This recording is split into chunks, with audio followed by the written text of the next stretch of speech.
Okay. May I ask delegates to please take their seats? И я прошу представителей занять места в зале с тем, чтобы мы могли открыть заседание.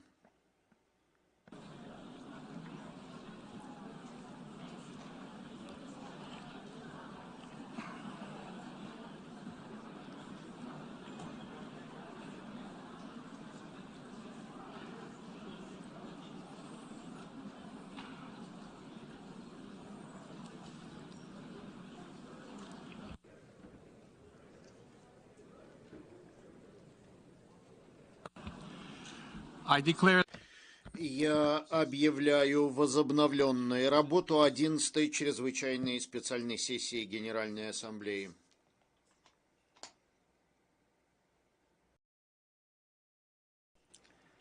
Прежде чем мы продолжим работу, хочу напомнить членам Ассамблеи о том, что по причине временного закрытия дверей чрезвычайного выхода на восточной стороне в случае пожара или чрезвычайной ситуации, когда потребуется эвакуация, прошу воспользоваться западными дверями и соответствующими лестничными ходами к лифтам. Те, кто находится на балконах 3-4 уровня, прошу воспользоваться соответствующими лестничными ходами. Члены Ассамблеи, видимо, помнят о том, что в пункте 16 резолюции ЕС-11/1 Ассамблея постановила, и я цитирую, остановить работу 11-й чрезвычайной специальной сессии Генеральной Ассамблеи временно и поручить председателю Генеральной Ассамблеи возобновить заседание по просьбе государств-членов. Конец цитаты. В этой связи обращаю внимание членов делегации на документ ЕС-11/4, где содержится совместное письмо от 21 марта 2022 года постоянных представителей Антигуа и Барбуды, Канады, Колумбии, Коста-Рики, Эквадора, Эстонии, Франции, Грузии, Германии, Гватемалы, Италии, Японии, Латвии, Литвы, Мексики, Панамы, Польши, Республики Корея, Турции, Украины, Соединенного Королевства и Соединенных Штатов Америки. При Организации Объединенных Наций на имя председателя Генеральной Ассамблеи с просьбой возобновить работу 11-й чрезвычайной специальной сессии Генеральной Ассамблеи. Я намерен проводить заседание, исходя из правил процедуры Генеральной Ассамблеи и в соответствии с традиционной практикой проведения чрезвычайных специальных сессий. Ассамблея возобновляет рассмотрение пункта 5 повестки дня, который называется «Письмо постоянного представителя Украины при ООН на имя председателя Совета Безопасности от 28 февраля 2014 года, документ С/2014/136». В этой связи на рассмотрение Ассамблеи представлено два проекта резолюции в документах Е/ЕС-11/Л2 и Л3. Правило 91 правил процедуры Генеральной Ассамблеи гласит, и я цитирую, если два или более предложения относятся к одному и тому же вопросу, то Генеральная Ассамблея, если она не примет иного решения, проводит голосование по предложениям в том порядке, в каком они были внесены. Генеральная Ассамблея после каждого голосования по одному предложению может решить, будет ли она проводить голосование по следующему. Соответственно, Ассамблея рассмотрит проекты предложений в том порядке, в каком они были представлены. Это означает, что проект предложения, который был представлен первым, а именно в документе Л2, будет рассмотрен первым. Ваше превосходительство, хочу выступить со следующим заявлением от имени председателя Генеральной Ассамблеи. Положение с безопасностью в Украине быстро ухудшилось после начала российского военного наступления 24 февраля 2022 года. Происходит эскалация вооруженного насилия в различных регионах Украины, включая столичный город Киев. Интенсивная военная эскалация, быстрое расширение конфликта в стране привело к гибели людей, ранениям, нищете, массовому передвижению и перемещению гражданского населения по территории страны и в соседние страны, а также существенное разрушение и ущерб, нанесенный гражданской инфраструктуре и жилым районам. Согласно данным ООН, примерно 3,5 миллиона людей покинули Украину, 6,5 миллионов внутри страны покинули свои дома с 24 февраля. Иными словами говоря, 1 из 44 миллионов жителей Украины покинул страну или стал внутренним перемещенным лицом с начала войны. Важные, существенные услуги, такие как водоснабжение, электроснабжение, отопление, услуги здравоохранения и социальные услуги находятся под серьезным давлением. Доступ людей к здравоохранению по-прежнему ограничен по причине роста опасности и уменьшающегося гуманитарного пространства. Это, по прогнозам, будет только усугублять гуманитарные потребности миллионов украинцев и других членов общин.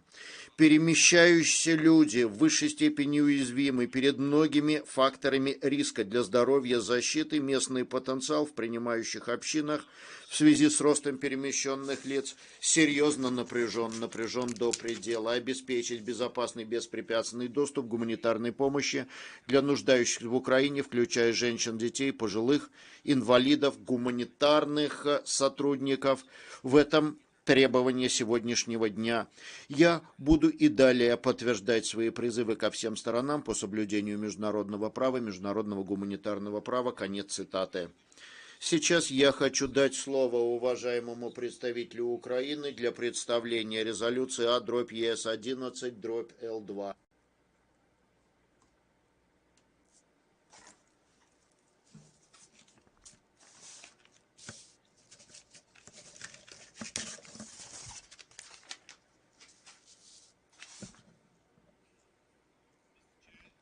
Господин председатель, уважаемые представители, месяц тому назад, 23 февраля, Генеральная Ассамблея провела прения по положению во временно оккупированных территориях Украины. Буквально через несколько часов Россия начала неоправданную, ничем не вызванную войну против моей страны. Министр иностранных дел Украины Дмитро Кулеба заявил с этой трибуны на том заседании, я цитирую: «Нам нужны быстрые, конкретные, решительные действия, нового рода действия со стороны ООН и международного сообщества, которые соответствовали бы уровню угрозы, с которой мы, не только Украина, сталкиваемся сегодня по причине агрессивных войн России». Мы находимся на крайне важном критическом этапе в истории человечества, и сегодняшние наши действия будут определяющими на грядущие десятилетия. Конец цитаты. Завтра будет еще одна символическая дата, которая изменила тысячи жизней миллионов украинцев на две части. Мирное прошлое, полное радости и планов, и настоящая война, страдания и разрушения. Тысячи украинцев погибли в этот месяц. Молодые, пожилые, женщины, мужчины, гражданские лица и военнослужащие. Они погибли, поскольку Россия решила напасть на Украину, напасть на этих людей, напасть на нас всех. Каждый день российской войны против Украины усугубляет все больше и больше гуманитарную ситуацию. Коротко говоря, уже ситуация вышла на уровень гуманитарной катастрофы.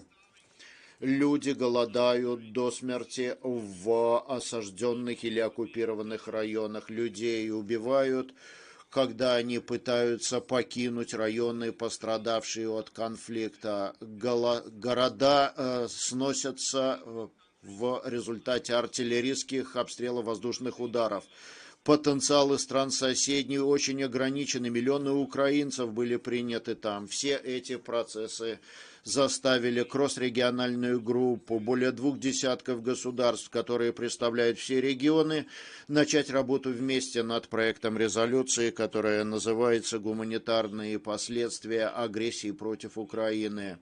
Я хочу повторить: 2 дюжины государств из всех регионов документа А/ЕС-11Л2 результат коллективной, опирающейся на информацию, работы. Особым образом хочу поблагодарить Францию и Мексику за надежное лидерство в ходе этих дней консультаций, четко указывая на глубинные причины гуманитарной катастрофы. Этот текст ориентирован на конкретные действия, на удовлетворение срочных потребностей, на смягчение гуманитарных страданий, которые имеют место.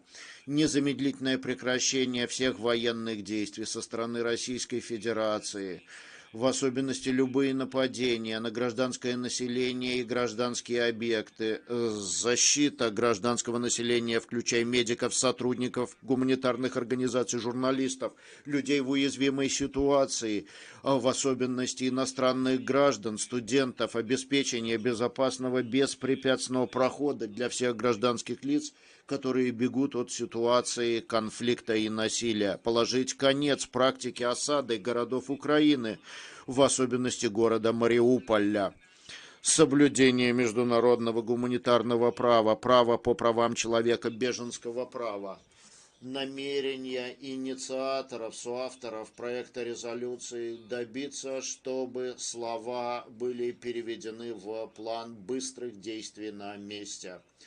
Критически важно не допустить эффекта перехлестывания на весь мир. Именно поэтому в тексте мы упоминаем воздействие конфликта на продовольственную безопасность в глобальных масштабах, в особенности в наименее развитых странах, а также энергобезопасность. Мы просим всех тех, кто выступил против войны, голосовать вместе с нами, голосовать за проект, который озаглавлен «Гуманитарные последствия агрессии против Украины». Это подаст мощный сигнал, призванный внести свой вклад в прорыв в гуманитарной работе на месте, в то, чтобы агрессор остановил свою начатую, ничем не спровоцированную войну. Нас радует растущее число стран, которые решительно поддержали нас как соавторы. Это поистине межрегиональный проект резолюции, который дает Ассамблее высказаться сильно и мощно. Это так необходимо для того, чтобы мир получил шанс. Уважаемые дамы и господа, сейчас позвольте обратиться к вам с вопросом: сколько раз в этом зале вы ощущали чувство апатии? В лучшем случае ваши решения несущественные. Решали сыграть безопасно, дескать, это лучший вариант. Но есть те, кто готовы взяться за решение вопросов смело и решительно.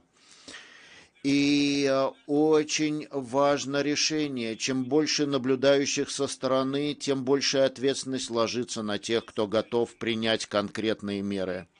Уважаемые дамы и господа, это эффект постороннего или поражение постороннего, социальная психологическая теория, которая указывает на то, что люди в меньшей степени готовы помочь пострадавшему, когда присутствуют другие люди. Как, например, на Бойкой улице в многомиллионном городе. Но позвольте напомнить вам, что Генеральная Ассамблея не должна руководствоваться психологии уличного насилия. Не будем забывать о том, что мы здесь объединенные нации. Именно поэтому сегодня утром несколько дюжин стран уже стали соавторами этого проекта. Мы не посторонние нации, которые уклоняются от своей ответственности. Мы не пытаемся превратить Мордор в что-то простое.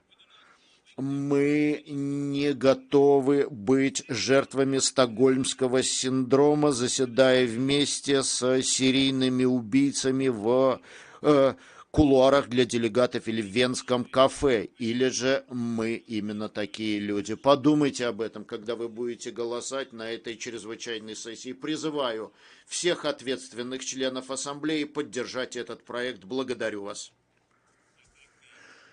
Я благодарю уважаемого представителя Украины.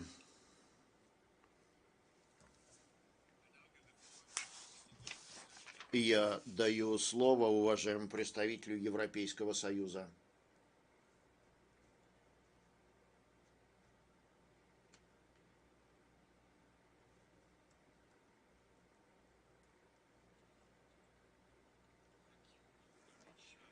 Большое спасибо, господин председатель. Приветствую председателя Генеральной Ассамблеи за то, что он согласился открыть эту сессию и за его выступление сегодня утром. Уважаемые коллеги, выступаю от имени Европейского Союза, его государств-членов, страны-кандидаты, Северная Македония, Черногория, Албания, страна процесса стабилизации, потенциальный кандидат Босния и Герцеговина и страны ЕФТА, Исландия, Лихтенштейн, Норвегия, члены Европейской экономической зоны, а также Украина, Республика Молдова, Грузия и Монако, Сан-Марино и Андорра поддержали настоящее заявление. Господин председатель, уважаемые коллеги. Прямо сейчас жители Мариуполя находятся в условиях осады 24-й день подряд. Их подвергают бомбардировкам каждую ночь. 90% жилых районов города снесено полностью. Гуманитарная ситуация катастрофическая. Россия блокирует поступление гуманитарной помощи и мешает эвакуации гражданского населения в другие районы Украины. Неимоверно трудно видеть еще одну гуманитарную катастрофу, которая разворачивается.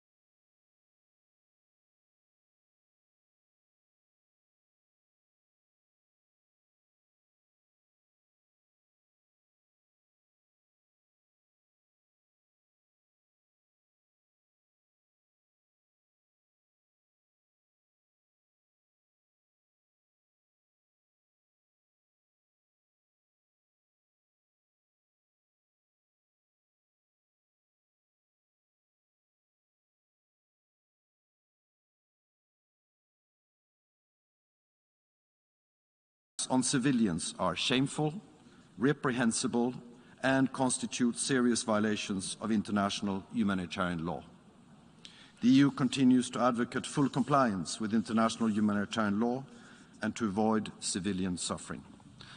On the 2nd of March, this Assembly adopted by an overwhelming majority a resolution deploring in the stronger terms the Russian aggression against Ukraine, condemning all violations of international humanitarian law and demanding the immediate withdrawal of Russian troops from Ukrainian territory.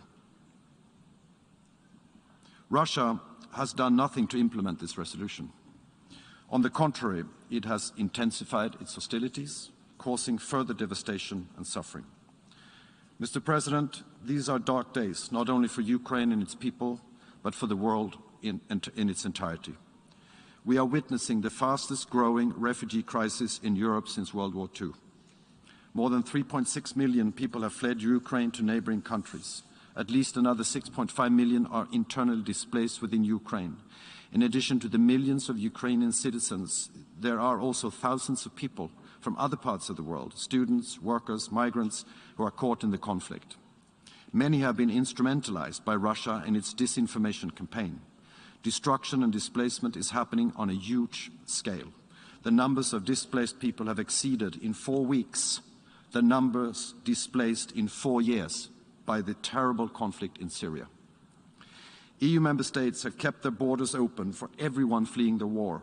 We are committed to provide safety and shelter for all people fleeing Ukraine, regardless of nationality, ethnicity, religion, or race. Beyond Europe, this conflict is putting millions of people at risk of food insecurity, in particular in the least developed countries, often adding to existing humanitarian hardships. In this regard, we support the Secretary General's initiative to set up a global crisis group to identify concrete measures in addressing these risks. The EU and its member states are also responding to the food insecurity caused by the conflict. The European Commission has today announced new measures to address global food insecurity, not least in the Sahel and the Lake Chad basin. The EU is actively mobilizing the international community to urgently scale up multilateral action, also beyond humanitarian assistance. This includes ensuring that UN bodies with mandates relevant to food security are able to take the necessary actions. Food security is central to FAO's mandate. For example, it has a key role to play in analyzing and addressing the impacts that Russia's invasion of Ukraine is having on international food systems and in preventing further deterioration, with a particular focus on protecting the most vulnerable.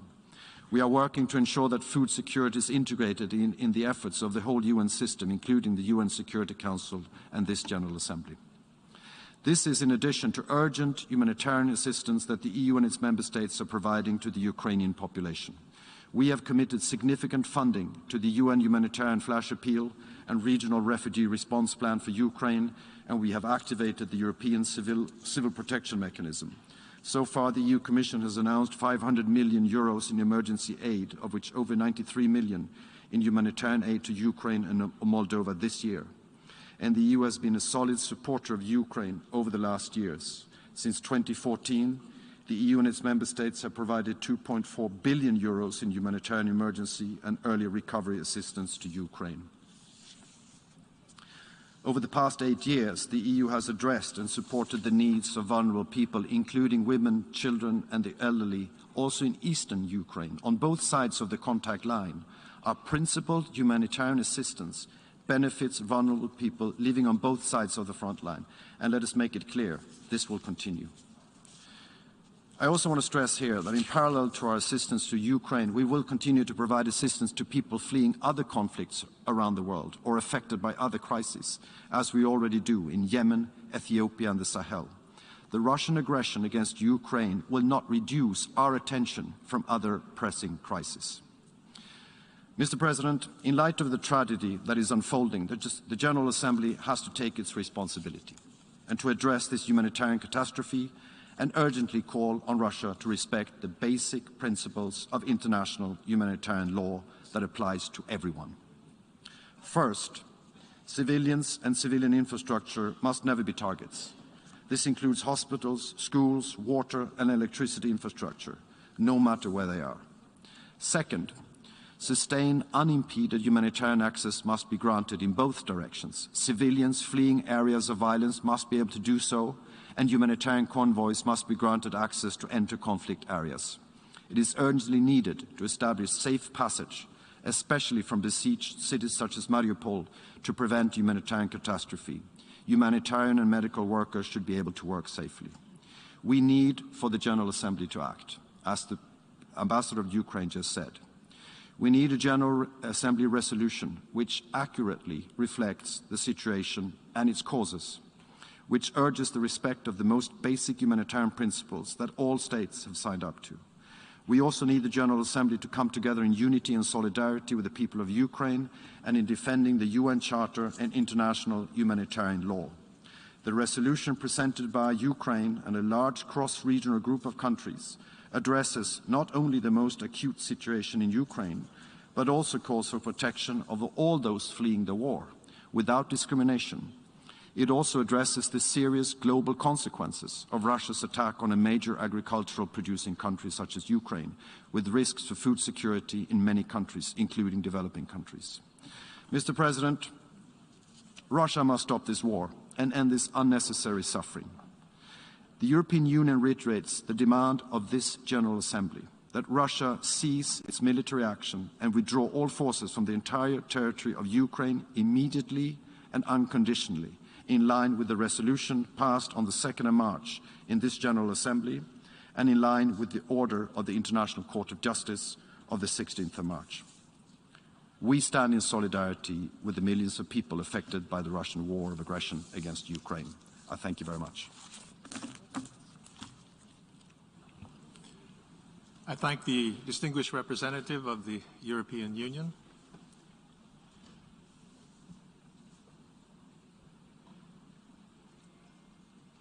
And I now give the floor to the distinguished representative of the Netherlands, speaking on behalf of the Benelux countries.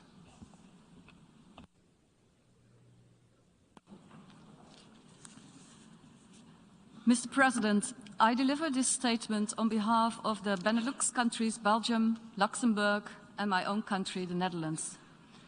The Benelux countries align themselves with the statement just made by the European Union. And I thank you, Mr. President, for reconvening this emergency special session and for your statement.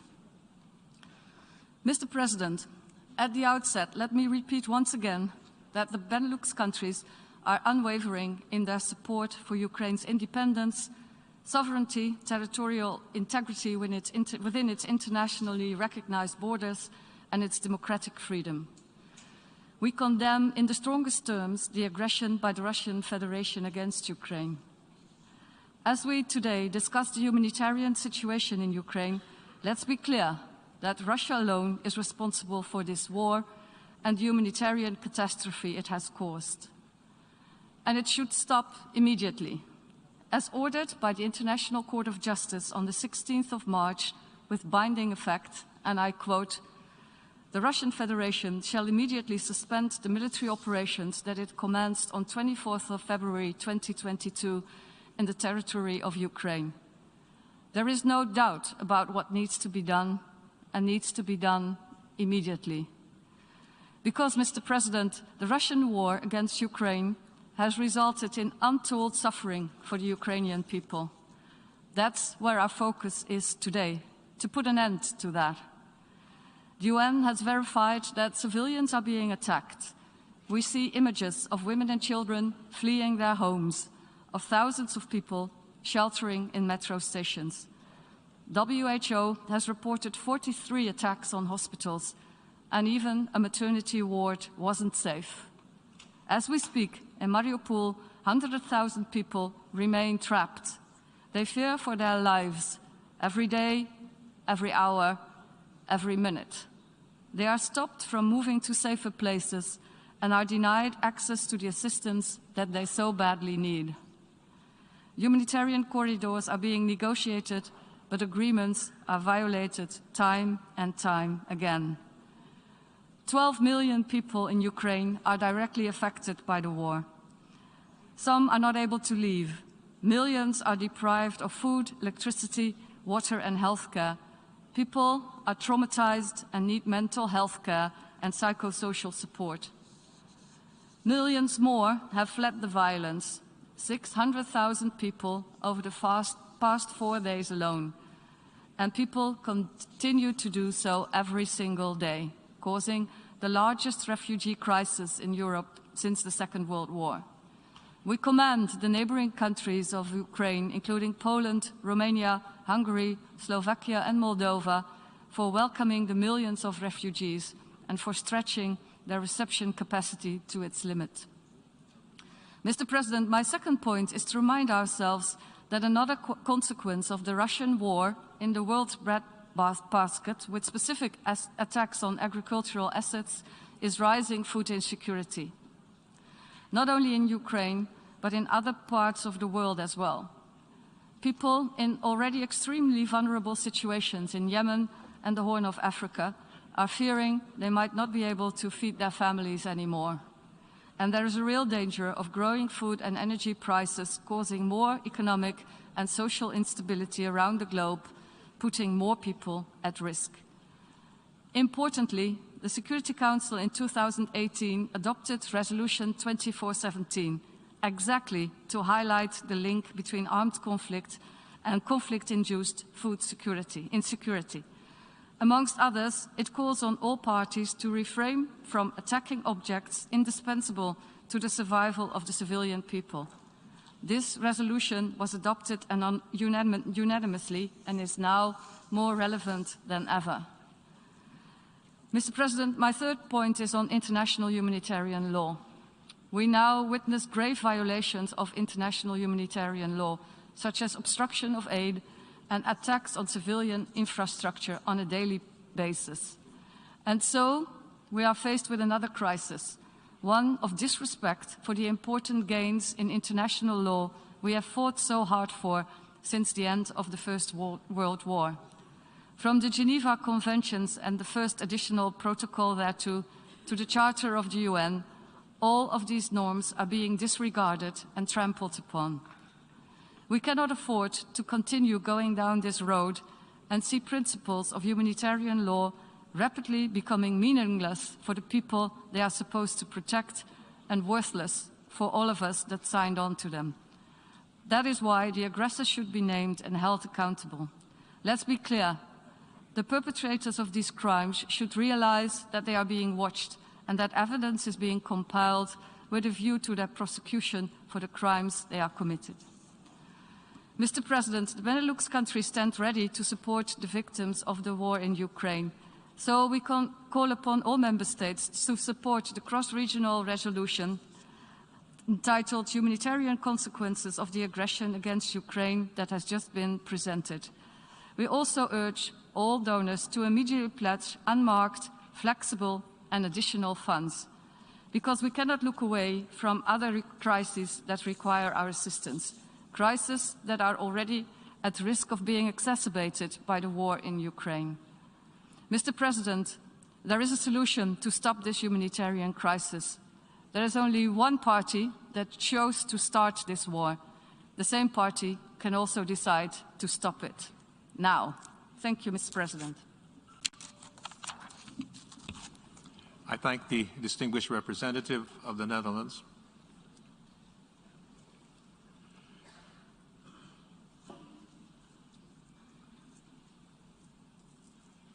I now give the floor to the distinguished representative of Lithuania, speaking on behalf of the Nordic Baltic countries.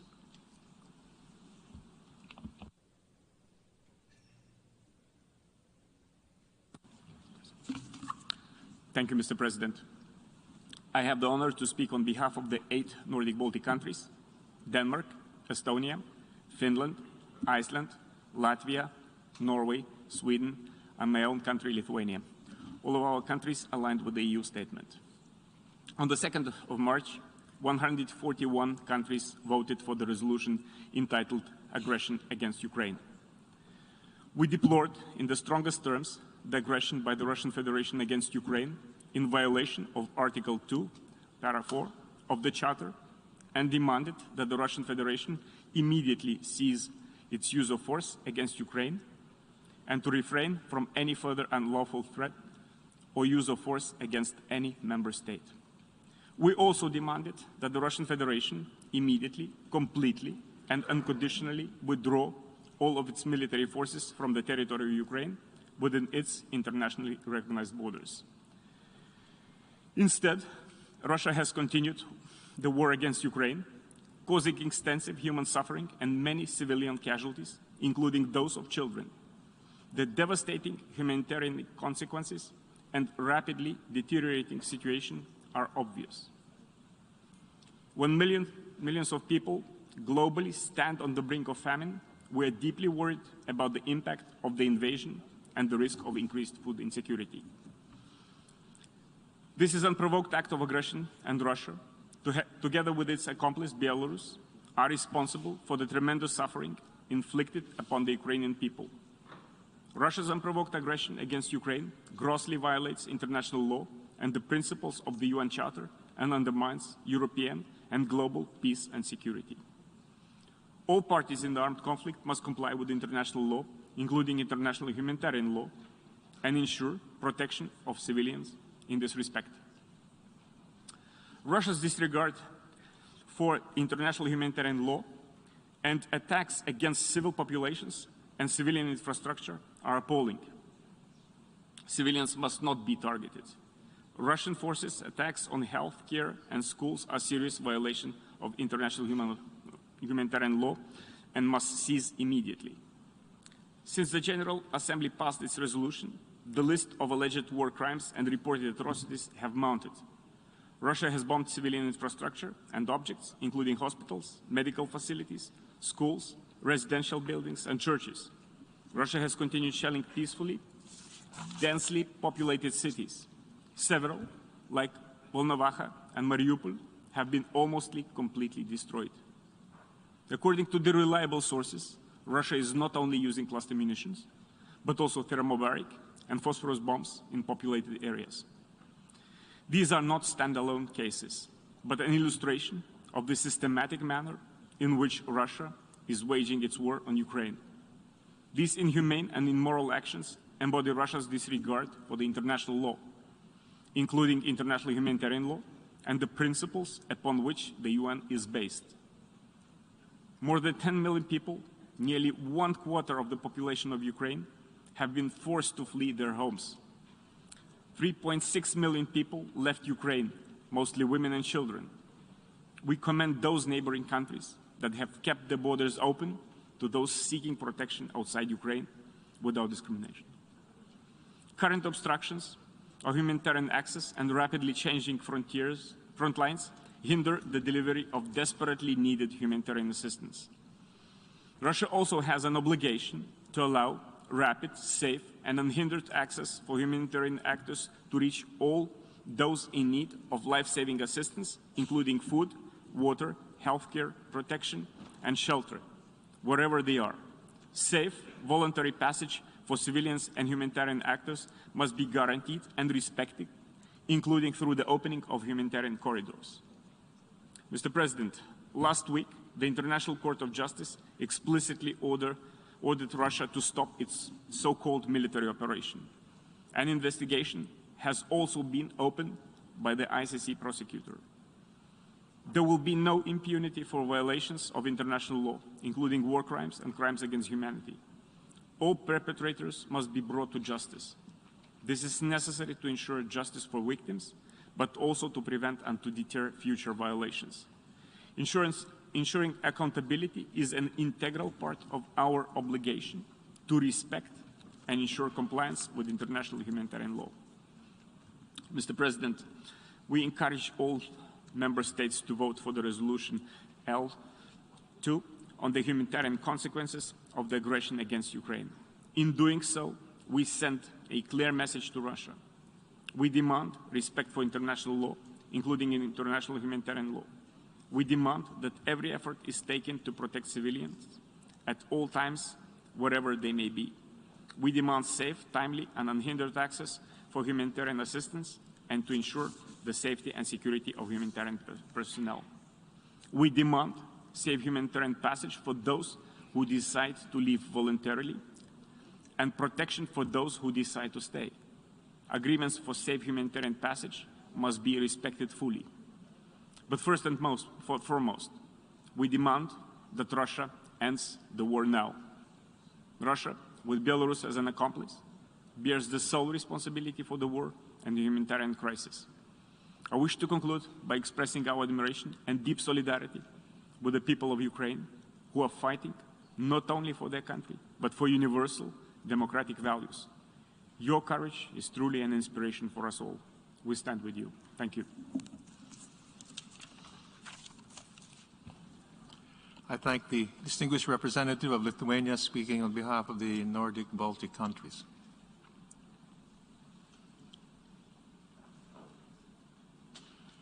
I now give the floor to the distinguished representative of the Russian Federation.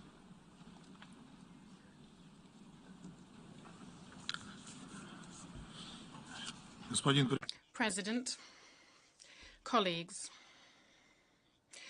a few days ago we learnt that our Western partners asked for a resumption of the emergency special session on the situation in Ukraine. It's no secret that they did this in order to put to the vote their own draft of a supposedly humanitarian resolution at the General Assembly. The reason, allegedly, is that the humanitarian resolution would not pass at the Security Council. I would like to, with all responsibility, say to you that in acting such a way, our Western colleagues look disingenuous. The Council has every opportunity to adopt such a necessary document for humanitarian workers. it will be put to the vote at the Security Council and contains absolutely all appropriate elements for this type of resolution.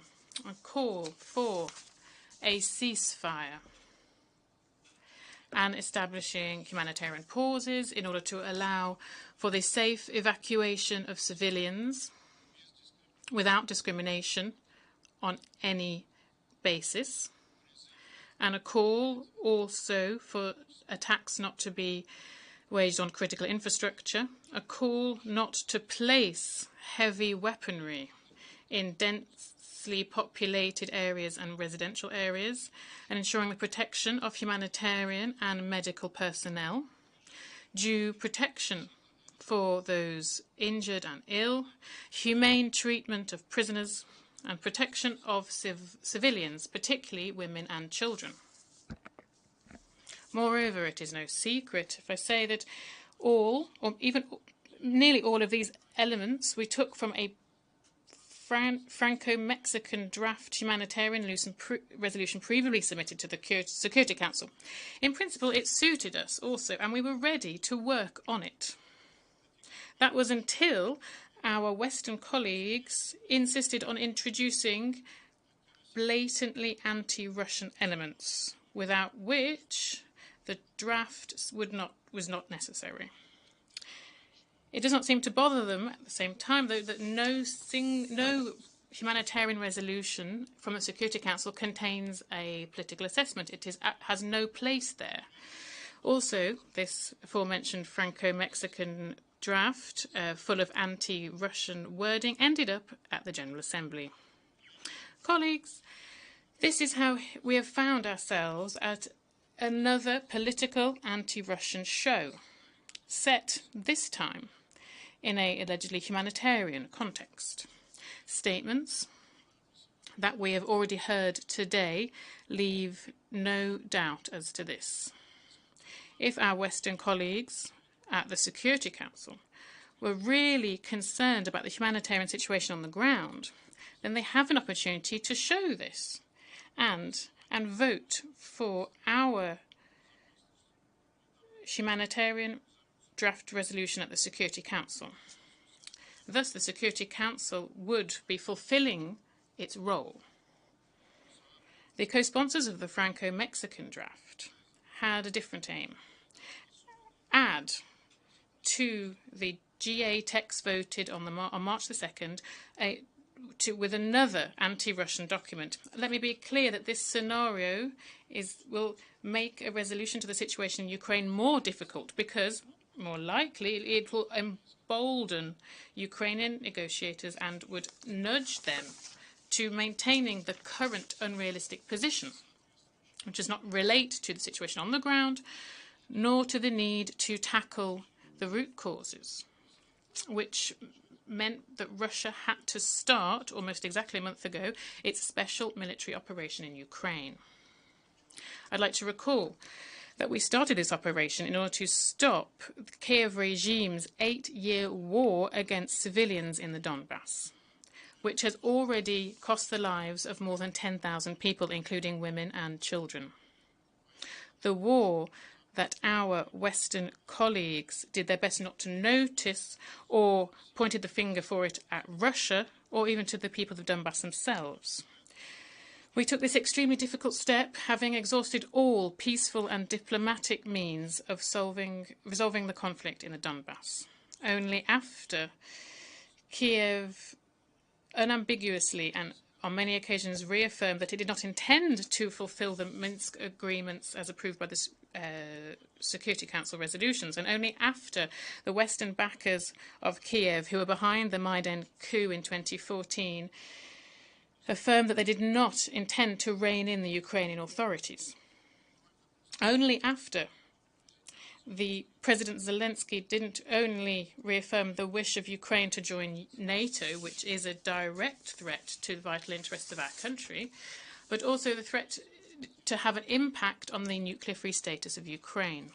Only after Ukraine significantly stepped up its shelling of residential areas of LPR and DPR, which is still going on, and when Russia received influxes of refugees.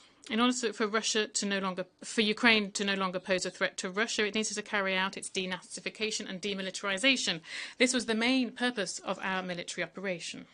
At the same time, we stated initially that we would not target civilian objects. And having understood this, the Ukrainian nationalists and radicals, who understood that sooner or later they would have to be held accountable for their crimes committed over the last 8 years, they started to use civilians as human shields and started to place heavy weaponry in residential areas and not allow people to leave cities along humanitarian corridors.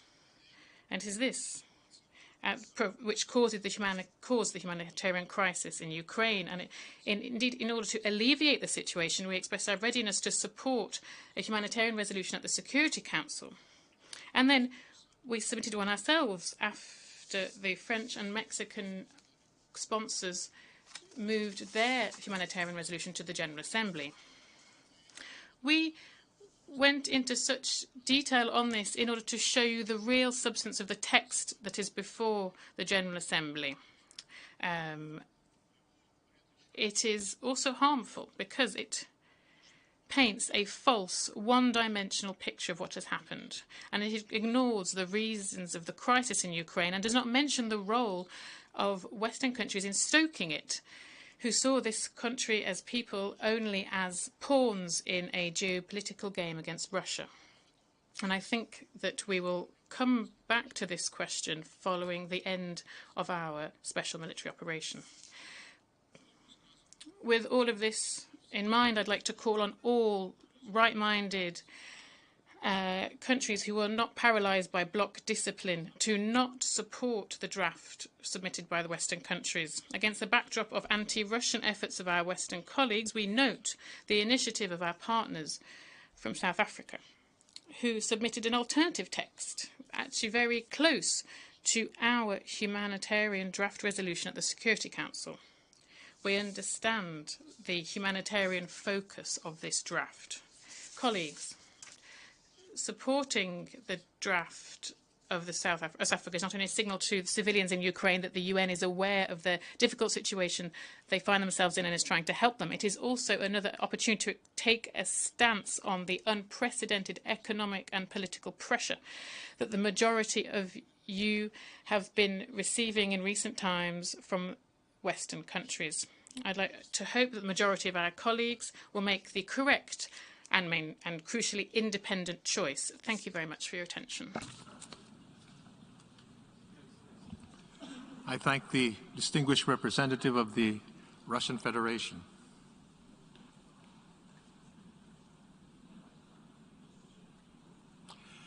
I now give the floor to the distinguished representative of Turkey.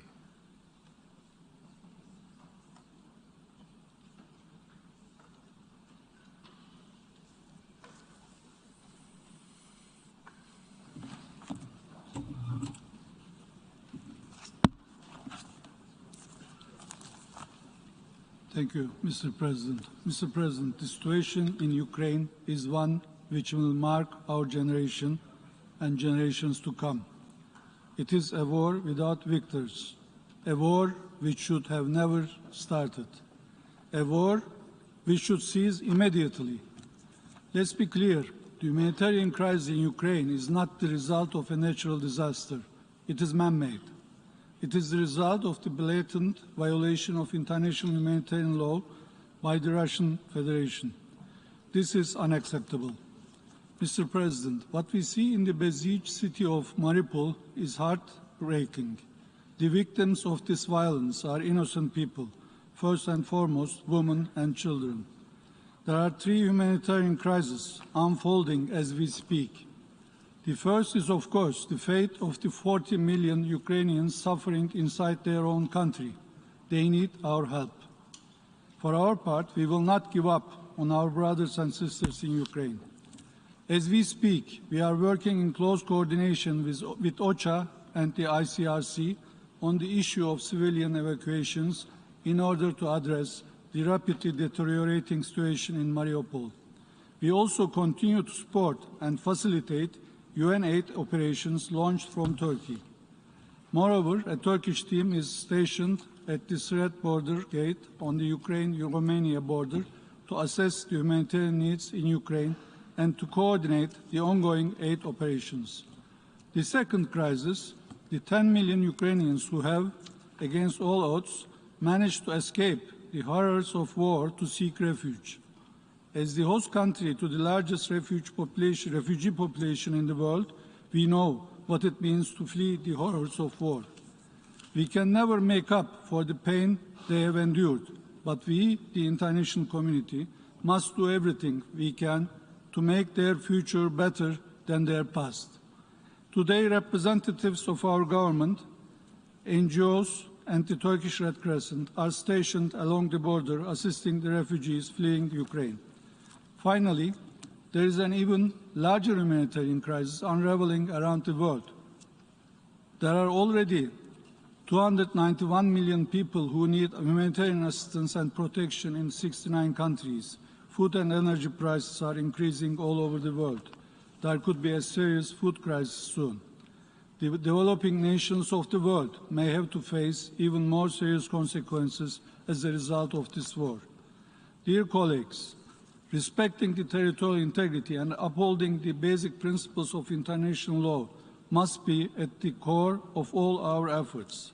Ukraine is a sovereign, independent, and proud member of the international community, and it will remain so.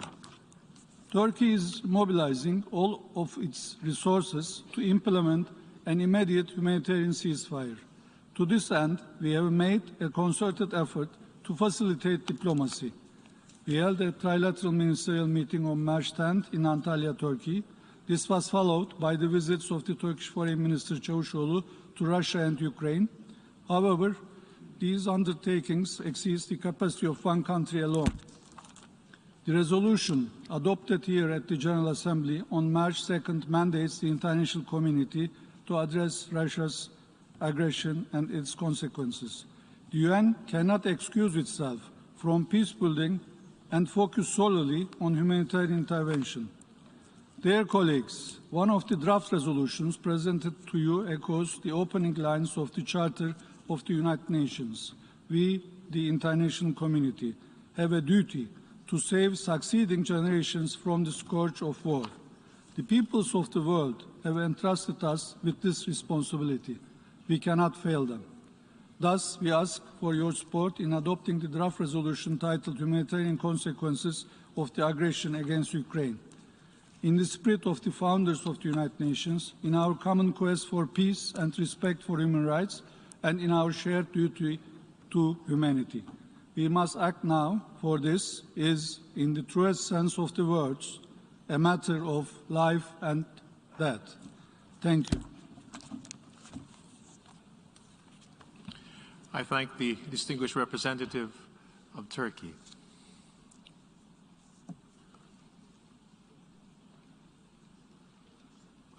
I now give the floor to the distinguished representative of Japan.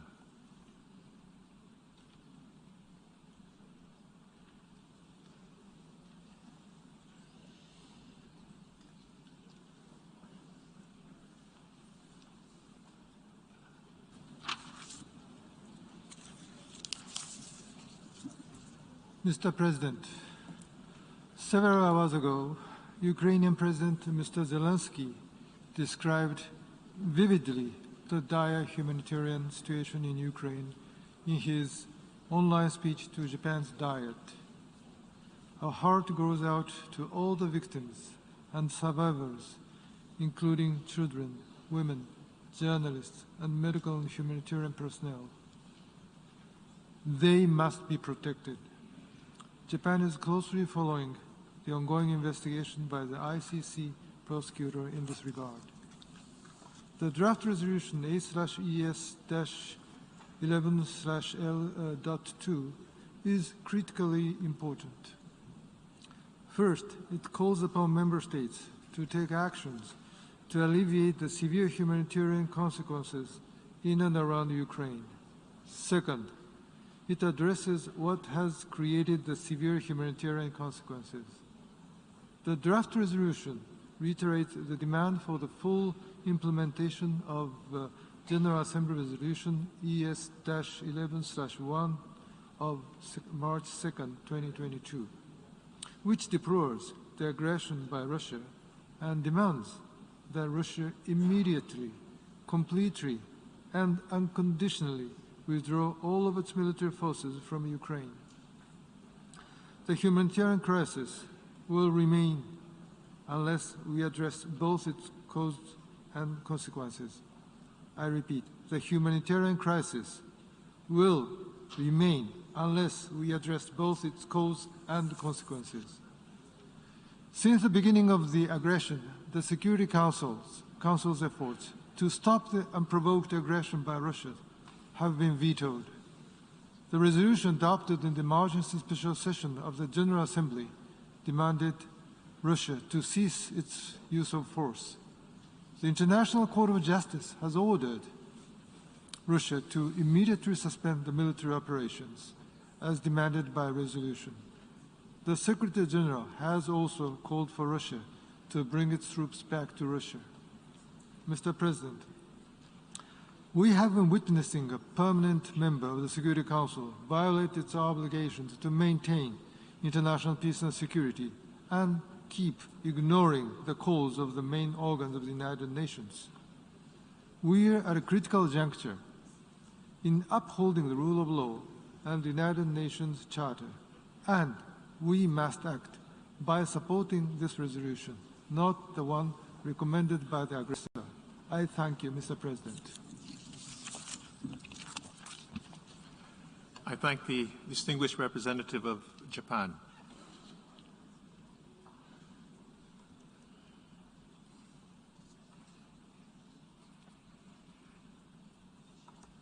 I now give the floor to the distinguished representative of Fiji, speaking on behalf of the Pacific Islands Forum.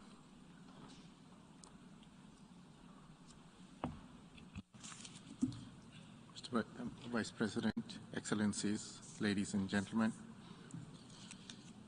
the Pacific Island Forum member states with presence at the United Nations in New York, namely Australia, Federated States, Micronesia, Kiribati, Nauru, New Zealand, Palau, Papua New Guinea, Republic of Marshall Islands, Samoa, Solomon Islands, Tonga, Tuvalu, Vanuatu, and my own country, Fiji, register our deep concern at the unfolding humanitarian crisis in Ukraine.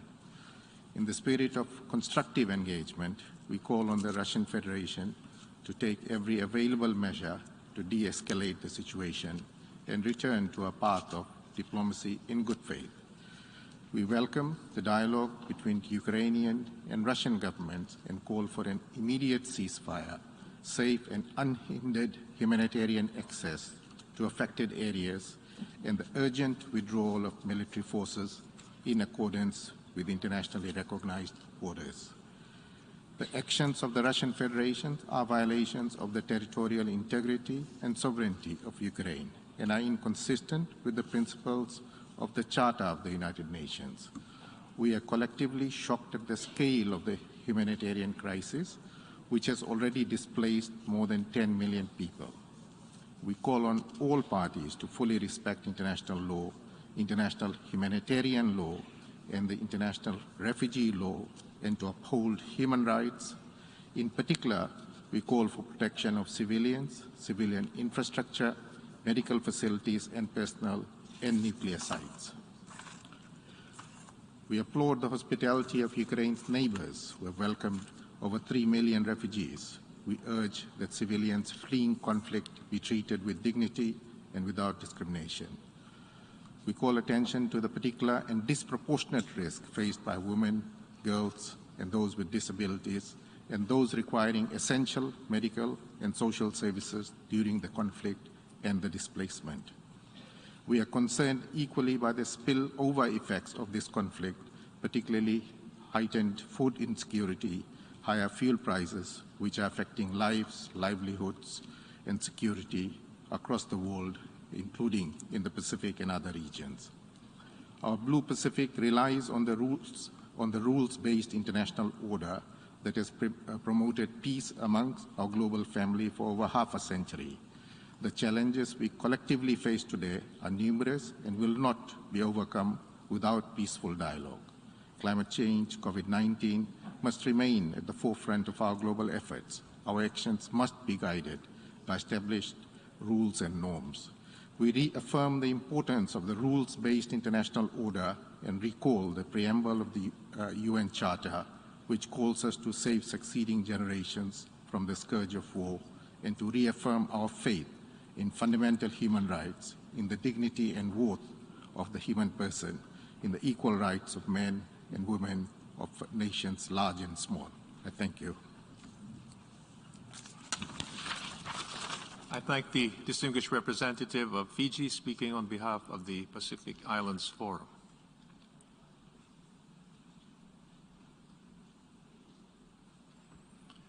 I now give the floor to the distinguished representative of Georgia.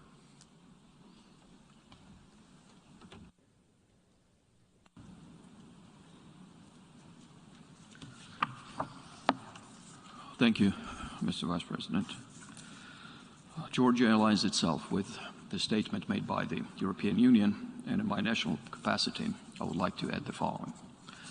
Excellencies, we have gathered today at yet another emergency session on Ukraine, this time to address the devastating humanitarian consequences that are unfolding in Ukraine following the Russian aggression. Following a month of unprovoked and unjustified war on Ukraine, when hundreds of innocent civilians have been killed, including more than 100 children. Massive, indiscriminate, and targeting shelling of Ukrainian cities and towns have reduced to rubble schools, kindergartens, medical facilities, and residential buildings, among others. And there are over 3.5 million Ukrainians forced to flee to seek the shelter in the neighboring countries, and about 6.5 have turned into the internally displaced persons. These numbers already signal the looming unprecedented humanitarian disaster in Europe and beyond. Georgia strongly condemns Russia's unprovoked, unjustified, premeditated aggression against Ukraine in blatant violation of international law, the Charter of the United Nations, and the Helsinki Final Act. We call on Russia to comply with the provisional measures of the International Court of Justice of 16th of March that binds Russia, and I quote, immediately suspend the military operations that it commenced on 24 February 2022 in the territory of Ukraine, unquote. According to OHCHR, most of civilian casualties recorded were caused by the use of explosive weapons with a wide impact area, including airstrikes, shelling from heavy military, artillery, multi-launch rocket systems and missiles. Also, Ukraine reports the use of the banned phosphorus munitions. We're appalled by Russian forces' attacks on journalists and medical staff and by the reports of rape, abductions, and executions, looting and robberies with acts of violence against local residents, and seizure of civilian housing. All of these actions are grave violation of international humanitarian law and amount to war crimes. These attacks must stop immediately. Humanitarian corridors and delivery of aid must be guaranteed for every civilian, for those who decide to stay and for those who choose to leave. Dear colleagues, this aggression served as a major wake-up call for the international community. It is the fact that the patterns of Russia's actions and its scenarios against its neighbors are the same. Georgia experienced Russia's full-scale military aggression in 2008 with blatant violation of all international rules and norms. This pattern of behavior that we now see in Ukraine brazenly undermines the entire international rules-based order, poses great threat to regional and global peace and security, and are inconsistent with the ways how responsible states should act in the 21st century. Russia now plans to hold a fake referendum on creating the so-called People's Republic in Kherson, which echoes a bitter 8-year anniversary of sham referendum organized in the Crimean Peninsula, serving at that time as a pretext for Russia's illegal annexation. In a similar vein, on 12th of March, another so-called parliamentary elections were carried out in the Russian-occupied Abkhazia region of Georgia. Next month, on 10th of April, similar illegal venture is planned in another occupied region, Tkhin Valley of Georgia, all in blatant violation of principles of international law. And these so-called referendums and elections are null and void and serve yet another futile attempt to legitimize Russian illegal occupation. But we do see the pattern that is clear and evident here. We urge Russia to cease aggression immediately, completely, and without preconditions, to withdraw all its forces and armaments from the whole territory of Ukraine within its internationally recognized borders, and to allow immediate, safe, and unfettered access to all international humanitarian and human rights actors and mechanisms. Also, we urge Russia to do the same with regard to the occupied Georgian regions and fulfill its obligations under the ceasefire agreement of 12 of August 2008. Excellencies, the draft resolution before us today, A/ES11/L2, is a humanitarian plea of millions of Ukrainians who bear the brunt of devastation caused by the needless war. At the core of this draft resolution lies the resolve of the international community to uphold the very principles of the UN Charter and the international law, with the primary objective to alleviate the suffering of the innocent civilians. With this spirit, Georgia, as one of the initiators and co-sponsors of this draft, calls on all of you to vote in favor of the proposed draft, to vote in favor of the principle and in favor of the UN Charter. I thank you. I thank the distinguished representative of Georgia.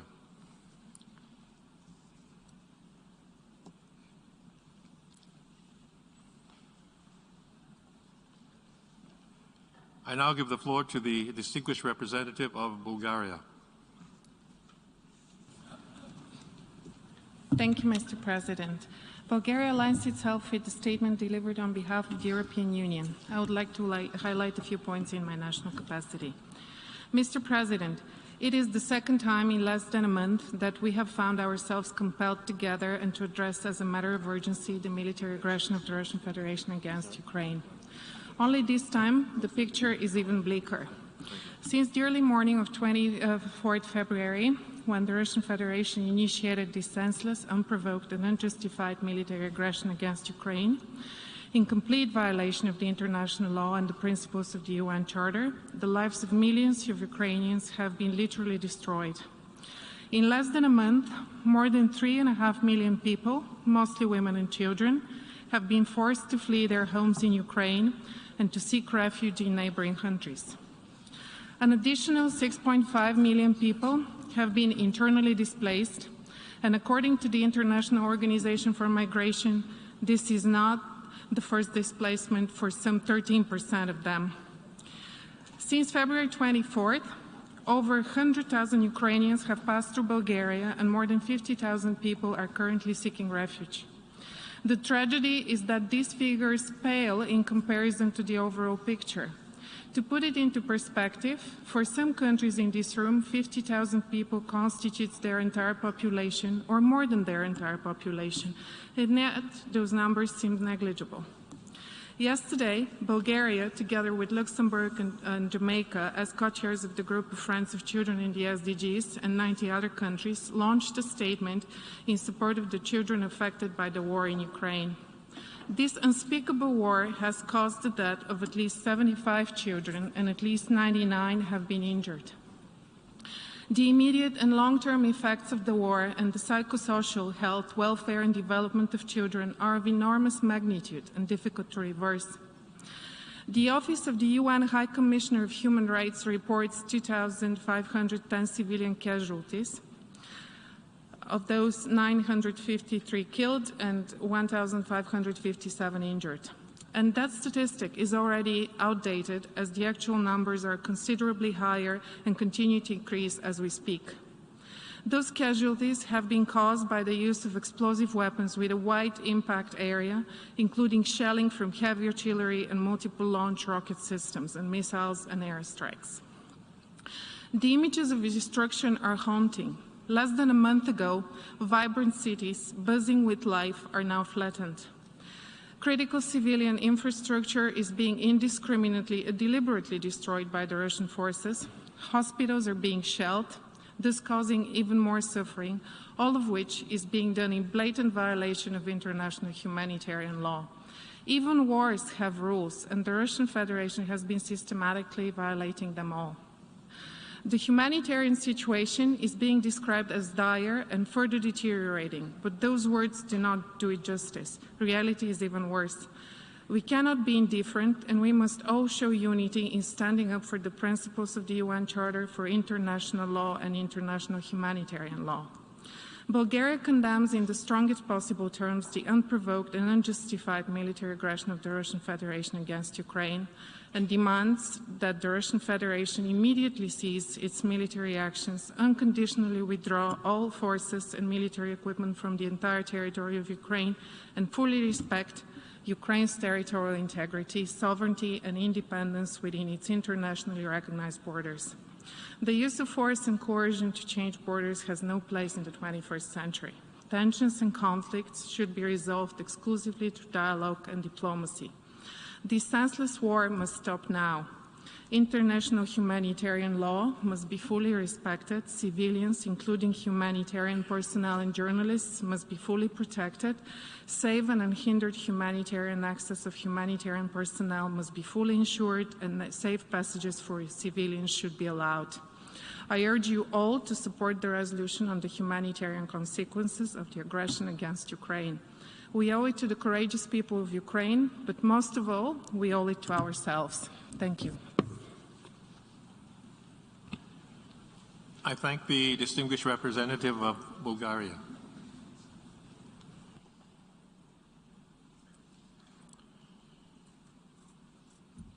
I now give the floor to the distinguished representative of Italy.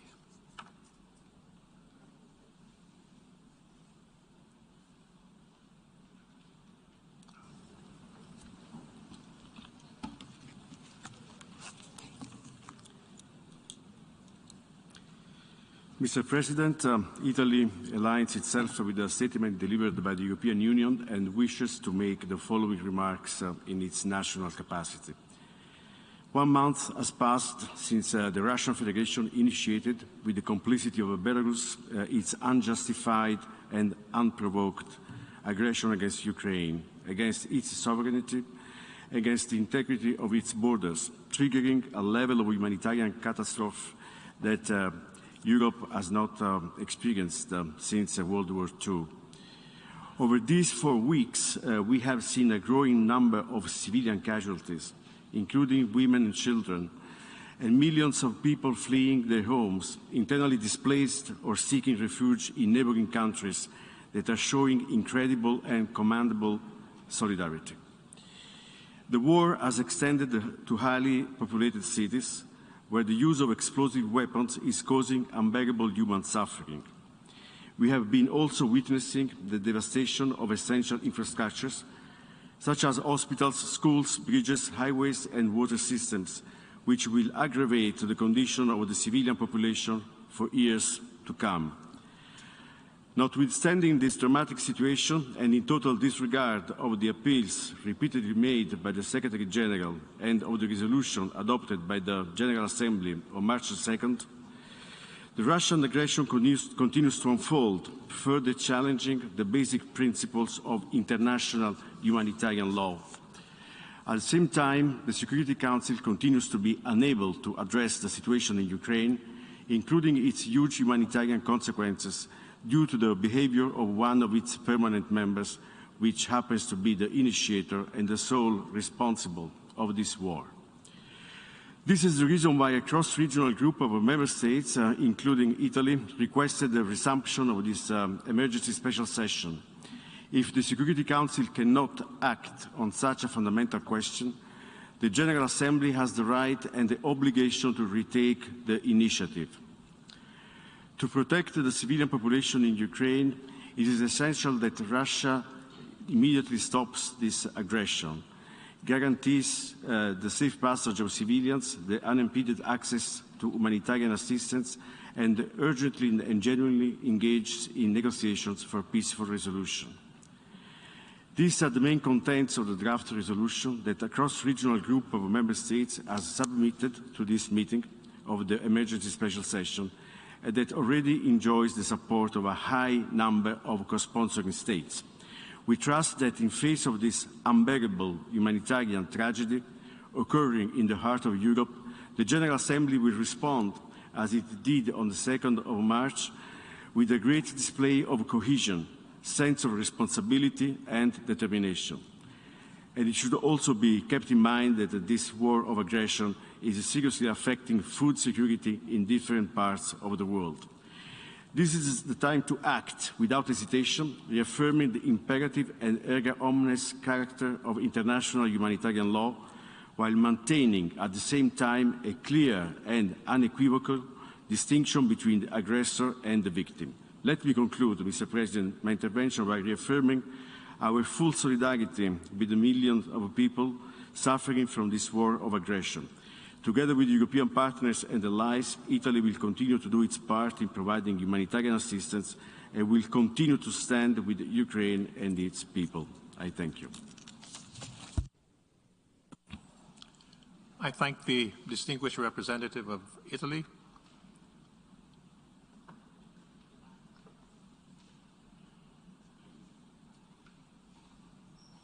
I now give the floor to the distinguished representative of Brazil.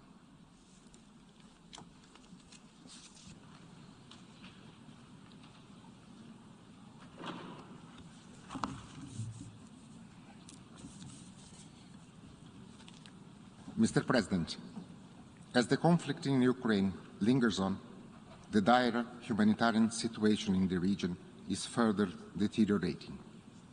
Brazil is deeply concerned with the growing reports of civilian casualties, including children, as well as the increasing flows of refugees and internally displaced people.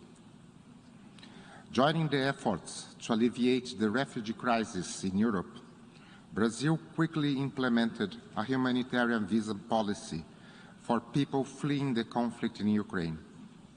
For the past weeks, our embassies in the regions have been granting special visas for Ukrainians and stateless persons, many of whom have already arrived in Brazil. Moreover, in response to the most pressing needs for humanitarian assistance, the Brazilian government has sent last week a donation encompassing water purifiers, around 9 tons of food, and half a ton of medical items, totaling approximately 2,000 items. With the assistance of the Embassy of Brazil in Warsaw, the supplies were landed at that capital and delivered to Ukraine in coordination with the country's authorities. The international community must come to the assistance of the people most in need, not only those directly afflicted by the hostilities in Ukraine territory, but also the refugees in neighboring countries.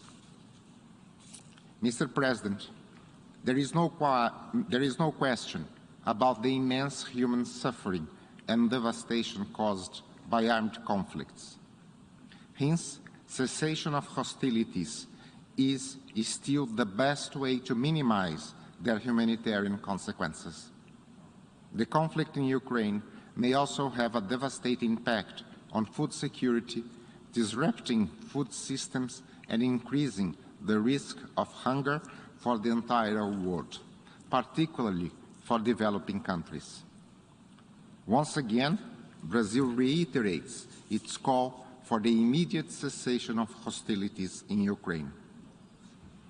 Brazil is also concerned about the indiscriminate imposition of broad economic sanctions, whose negative impacts will affect all countries, putting additional hardship to already strained economies recovering from the pandemics. In the end, the most vulnerable will suffer the consequences of measures proved to be mostly ineffective. Mr. President, while the conflict is still ongoing, all parties must fully abide by international humanitarian law.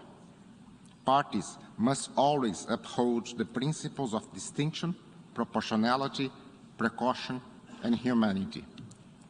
Brazil encourages increased dialogue between Ukraine and Russia to agree on clear and concrete parameters to implement their obligations under international humanitarian law, as a means to increase the safety of civilians and of humanitarian personnel.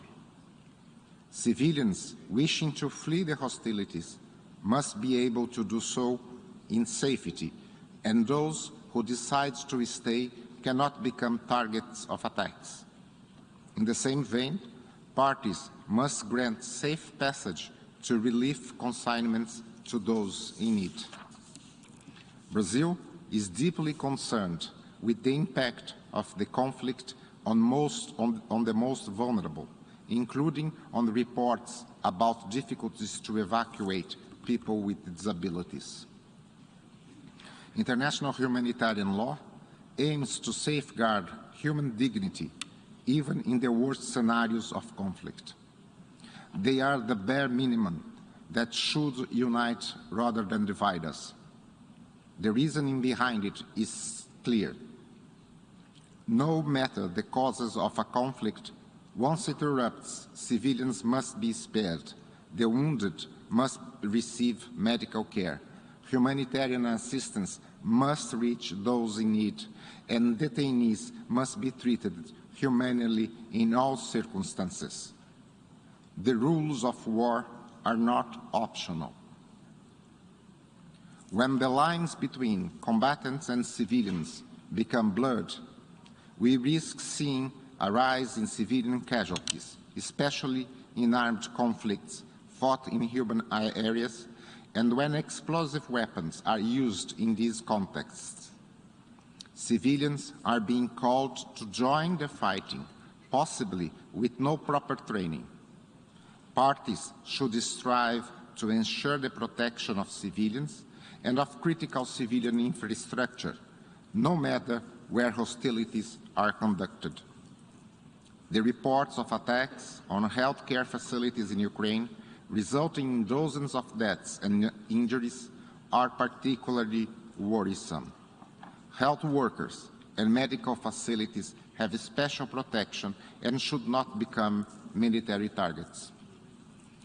Mr. President, the General Assembly has once again been convened to address a pressing situation of a threat to international peace and security with dire humanitarian consequences. The United Nations must act responsibly and in a meaningful way. We should strive to act together towards measures that will have a meaningful impact on the ground and that can lead to a lasting peace in Ukraine. I thank you.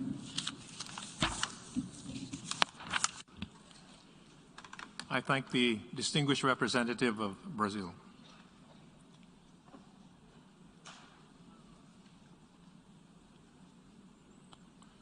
I now give the floor to the distinguished representative of Indonesia.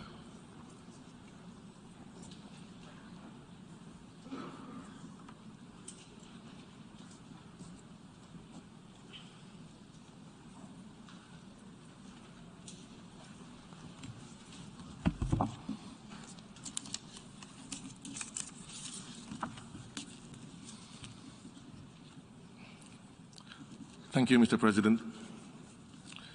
After our last meeting earlier this month, it is disheartening that today we again have to meet to address the deteriorating humanitarian situation in Ukraine.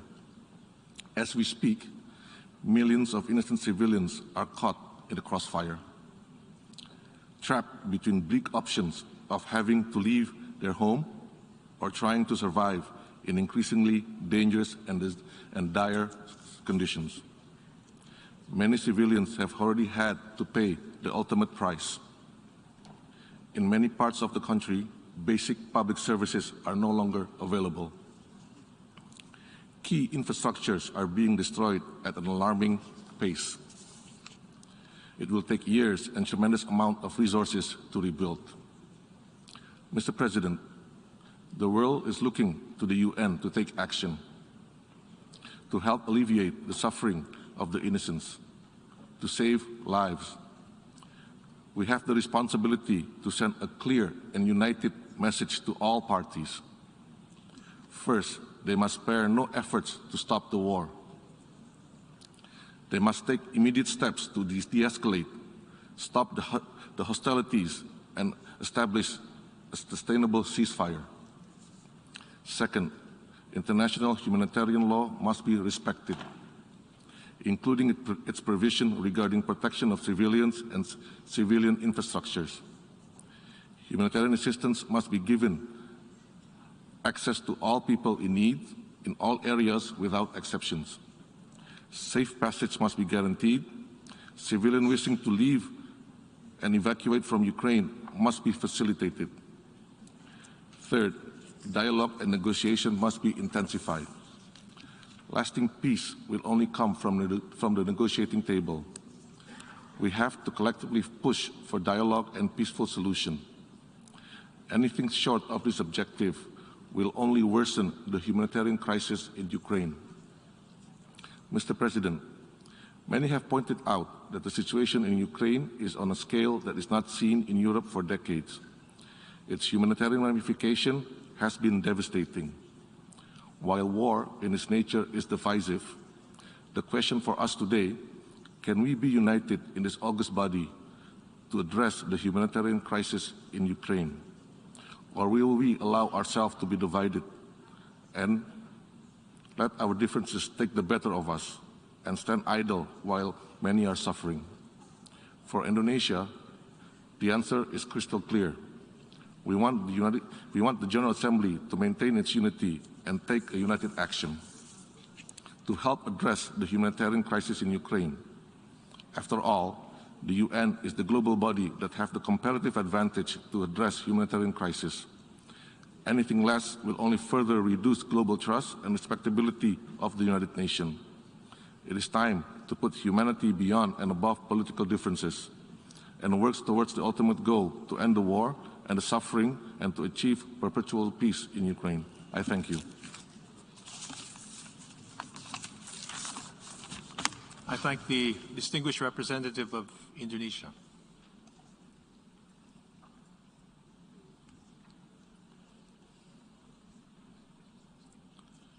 I now give the floor to the distinguished representative of Thailand.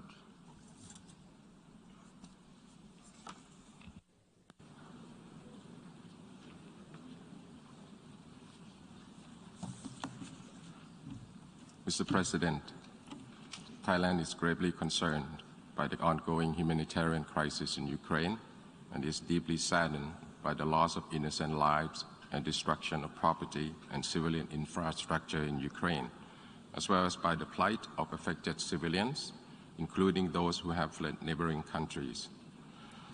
We call for the respect for and the protection of civilian life and infrastructure, and for the facilitation of access to humanitarian assistance to those affected within and around Ukraine, without discrimination on any basis and without politicization. In this regard, Thailand calls on all parties to fully comply with their obligations under international humanitarian law and international human rights law, and underscores the need for all actors engaged in the provision of humanitarian assistance to promote and fully respect the principles of humanity, neutrality, impartiality, and independence. Thailand reaffirms our commitment to support the international community to alleviate the consequences of ongoing humanitarian crisis in Ukraine, which has already been challenging due to the impacts of the COVID-19 pandemic. On our part, Thailand has provided humanitarian assistance, including food, medical, and other essential supplies to the affected civilians through the Ukrainian Red Cross Society. Additionally, the Thai Red Cross Society has also provided financial contribution to the Ukrainian Red Cross Society in support of the ongoing humanitarian operations, as well as raising funds from the public for the Ukrainian Red Cross Society's relief activities. Mr. President, the escalation of the situation will only cause wider impacts, including humanitarian consequences in Ukraine and around the world. Thailand therefore welcomes and encourages continued efforts at bilateral talks between the concerned parties, looks forward to their fruitful outcomes, especially to help ameliorate the pressing humanitarian situation, and hopes for the peaceful settlement of the situation. I thank you very much, Mr. President. I thank the distinguished representative of Thailand.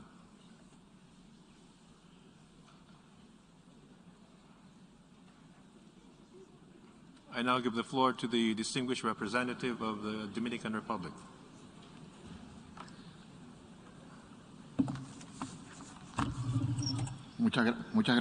Many thanks indeed, Mr. President. We are meeting here today, member states of the United Nations. Microphone for the speaker, please. Trapped in this conflict are millions of people, men, women, children, older persons, persons living with a disability. These groups are those that pay the highest price in this deeply regrettable situation. They pay with their suffering, with their lives, their future, and their psychological well-being. They're paying for our inability to spare them this suffering, and they're paying for our inability to prevent the fracture of their lives and dignity. The Dominican Republic feels entirely confounded by the fact that today we have 2 draft resolutions on the table. In spite of our indignation, today we will take a decision based on principles and keeping our focus on the millions of civilians that need protection by the parties to the conflict. With this in mind, allow me to make the following observations. First, it is vital that we see observed without delay and without conditions all the rules governing the conduct of hostilities contained in international humanitarian law. It is vital that we move towards the search for a negotiated solution which will restore peace in Ukraine. And when a cessation in hostilities is not viable, all necessary measures must be taken to avoid human suffering. These include and must include humanitarian access to affected civilians and must include the refraining from attacking civilian infrastructure such as hospitals, schools, and electric and water infrastructure. Mr. President, any and all people are trapped in an armed conflict are vulnerable and suffer. However, there are those that are more vulnerable than others. Women, children, older persons, and internally displaced persons are particularly at risk. However, those living with a type of disability deserve and require our immediate attention. Cooperation between all actors on the ground is vital so that we can protect these people. We must do so by facilitating their movement or evacuation to safe places, and we must guarantee that their medical and care needs are met. To conclude, Mr. President, it is with deep sorrow that we affirm that if this conflict continues, its humanitarian consequences will extend beyond Ukraine's borders. Both the Russian Federation and Ukraine produce around 25% of the world's wheat and grain supply. Many countries depend on this supply, and the impact of the conflict on food security of citizens could quite simply be devastating.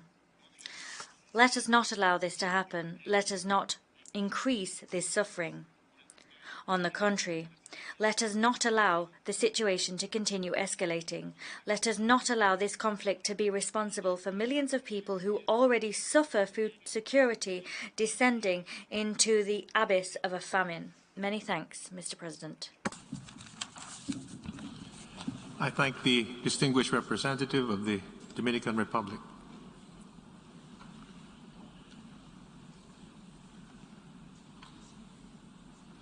I now give the floor to the distinguished representative of Albania.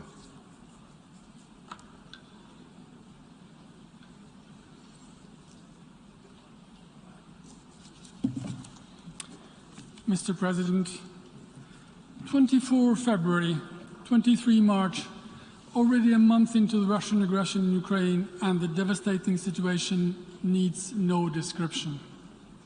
Figures are staggering. 12 million people are stranded in affected areas, directly exposed to insecurity, and many of them completely cut off from basic supplies, including food, water, and medicine. This represents more than 25% of the entire population of Ukraine. 10 million people have been displaced from their homes. over 3.5 million, otherwise 100,000 per day, have fled the country, 90% of them women and children. 2,500 civilian casualties, knowing that in conflicts such figures are much higher. Massive and indiscriminate bombing campaigns have reduced entire cities to ruins. Residential areas, homes, schools, hospitals, theaters, commercial areas, everything is a target.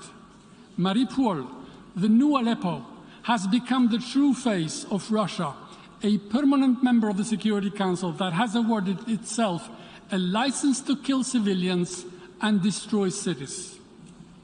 Dear colleagues, we know that Moscow's initial blitzkrieg plans have been derailed by the Ukrainian resistance. Ukrainians, with their resolve and conviction, know what they are fighting for. Russian soldiers, in their disbelief, do not know what they are dying for. Let's not forget, this is not a war of Russians against Ukrainians. This is a war of one man in his own seclusion, and who, by his reckless actions, has managed to generate in a few weeks the biggest ever solitude and world isolation for his own country. History has seen more than once failed efforts by strong men to rewrite history, but with their crimes only ending up being their epitaph. Dear colleagues, this war, fueled by hubris, narcissism and paranoia, is systematically, methodically and cold-bloodedly devastating Ukraine. The massive refugee crisis is a serious and profound challenge to Europe. But this cynical blackmail is doomed to fail, just as the one on West Berlin failed in 1948. Yet this crisis is affecting the entire world, especially the developing countries. The very sharp rise of prices of basic commodities because of the war is making the poor poorer, the vulnerable more vulnerable. No one can call this an unintended consequence because it was known. This is what Russia is further inflicting to Ukraine and to the world. Dear colleagues, Albania has co-sponsored this draft resolution on aggression against Ukraine. We wish it could be implemented to help protect civilians, but we doubt, if approved, and I hope we will, that it will be respected by Russia. It is hard to believe that a country that has blatantly broken every rule in the book of international law will fall for the text which it has undermined in the Council and it's trying to undermine here. This is why we need to show again what we stand for, support a text that spells clearly why we have this situation, what needs to be done, and by whom. A text that has only one definition for aggression: aggression. Dear colleagues, we know that no future can ever be successfully built while living in the past. Therefore, make no mistake. If Russia succeeds in this illegal war, we all have been warned. The line will not be drawn at Ukraine. I thank you. I thank the distinguished representative of Albania.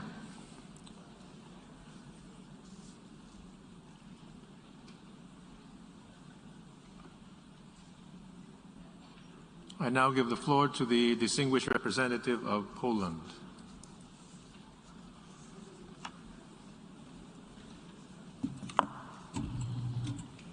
Mr. President, distinguished delegates, Poland fully supports the text of the resolution submitted by Ukraine on the humanitarian consequences of the aggression against Ukraine. We align with the statement delivered by the European Union and would like to complement it with our national perspective. Humanitarian situation in Ukraine is deteriorating at an alarming scale. UN OCHA estimates that 12 million people are expected to be in need of humanitarian assistance, which means that almost 30% of the entire population of the country will require aid. People trapped in Ukrainian cities are in need of urgent humanitarian assistance. The sole actor responsible for this disaster is Russia. Distinguished delegates, 1 week ago, Russian forces dropped a bomb on a theater, clearly marked as a civilian object sheltering children, where hundreds of civilians were seeking safety in the besieged city of Mariupol. This is a clear manifestation that Russia deliberately creates humanitarian catastrophe in Ukraine and blatantly disregards the principles of international humanitarian law. Within the last days, we are witnessing brutal and inhumane tactics of the Russian army aimed at terrorizing the civilian population by indiscriminate attacks on civilians and civilian infrastructure, depriving them even of access to potable water and electricity. Poland condemns in the strongest terms attacks against civilians and civilian objects, such as schools, hospitals, orphanages, and critical civilian infrastructure. These acts constitute grave breaches of the Geneva Convention, of which 196 countries, including Russia, are parties, as well as serious violation of laws and customs applicable in an international armed conflict. These acts are war crimes under international law.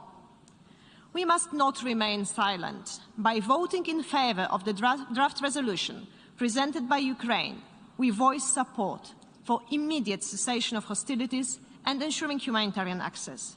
That is what we, as the international community, are obliged to deliver. Since the beginning of Russian invasion, the OHCHR has reported almost 2,500 civilian casualties in Ukraine, including 925 persons killed. Real numbers are likely much higher. It must stop. By voting in favor of the draft resolution presented by Ukraine, we voice support for immediate cessation of hostilities and ensuring humanitarian access. This is what people in Ukraine desperately need. This is what we, as the international community, are obliged to deliver. Distinguished delegates, the humanitarian consequences of the ongoing war brought by Russia on Ukraine are not limited to Ukrainians in their home country. As a neighbor and close friend of Ukraine, we in Poland see firsthand the dramatic humanitarian consequences of the Russian aggression against Ukraine. Every day, at the Polish-Ukrainian border, we witness constant inflow of people who enter Poland, severely traumatized. Since 24th of February, already more than 2.5 million were forced to leave Ukraine as a result of Russia's military aggression, out of which 2.2 million fled to Poland, and most of them found shelter and stayed there. In the spirit of solidarity, Poland will continue to admit and provide shelter, food, healthcare and safety to every person in need, regardless of their nationality, race or religious creed. We have registered already 170 nationalities on our border. The consequences of Russia's invasion on Ukraine are being felt in almost every country around the globe. It affects Ukraine, it affects Europe, it affects us all. Distinguished delegates, the resolution submitted by Ukraine focuses on urgent humanitarian needs and expresses support for the efforts of the United Nations and humanitarian organizations to provide help to the Ukrainian people, and further demands a cessation of hostilities and urges humanitarian access. It also reflects on the broader consequences of the war, including the food security worldwide, in particular in least developed countries. Moreover, it contains strong language on the need for the protection of all civilians fleeing the war without discrimination, including foreign nationals, notably students. We call on each member state to stand firmly behind the resolution on the humanitarian consequences of the aggression against Ukraine and vote in favor. This is the text that was elaborated together with and agreed upon by Ukraine, thus respectful of the particular needs of the country most concerned. As a member of the cross-regional group of countries who worked on this resolution, Poland would like to emphasize that we have ensured an inclusive and transparent process. We are convinced that by supporting this resolution, we demonstrate our support to the people of Ukraine who are facing dramatic humanitarian consequences of the war brought on them by Russia. 76 years ago, this Assembly decided that we are determined to save succeeding generations from the scourge of war. At the moment, we are failing. Every day, more people are being killed, including children. Hundreds of thousands remain trapped in besieged cities, very often without access to water supply and medicine, with food supplies close to running out. It is our obligation to act now by voting in favor of the resolution presented by Ukraine. And thank you. I thank the distinguished representative of Poland.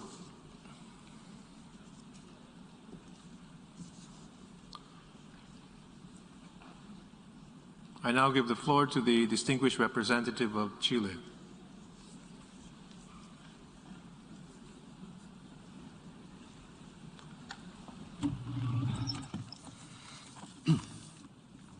Señor Presidente.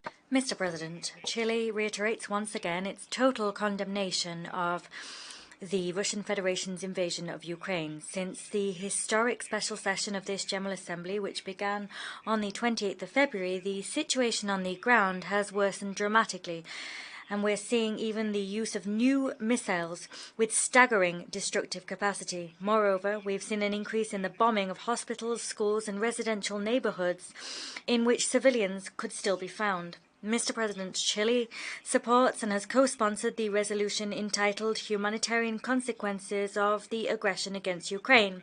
This resolution focuses on the devastating humanitarian consequences that we're witnessing. We're co-sponsoring this resolution because that is what we're being asked to do by the civilian victims of the cruel land and air attacks waged by the Russian Federation. International law and international humanitarian law and the human rights doctrine signal to us the instruments to be used in cases such as that we're witnessing in Ukraine. The resolution submitted to a vote indicates which instruments would be appropriate for use in situations such as these. These include, inter alia, the cessation of any attack against a civilian population, the most robust protection possible for civilians, including humanitarian personnel, journalists, and persons in vulnerable situations, including women, girls, and boys, and the protection as well of medical material and personnel, their means of transport, and of hospitals. Moreover, such instruments include guaranteeing the security, dignity, human rights, and fundamental freedoms without any type of discrimination, both on Ukrainian territory and the territory of those countries in which refuge is being sought, of all persons fleeing the conflict and the violence, regardless of their status. Measures also include the total condemnation of any and all act, manifestation, or expression of racism, racial discrimination, xenophobia, and forms of intolerance against persons on the move, including refugees. We must also ensure security guarantees for humanitarian corridors. Mr. President, today, as an international community, as human beings, we have the responsibility to protect the civilian population and to protect the civilian population affected by this conflict, which is the fruit of an act of aggression, and we must guarantee humanitarian aid for them. Consequently, we thank all member states that are today hosting the more than 4 million people that have been forced to abandon Ukraine as a result of this conflict. Before concluding, my country wishes to reiterate its appeal to all parties to continue conversations. Once again, we urge the peaceful and immediate resolution of the conflict between the Russian Federation and Ukraine. This solution must be found through political dialogue, negotiations, mediations, and other peaceful means in accordance with international law. Many thanks, Mr. President. I thank the distinguished representative of Chile.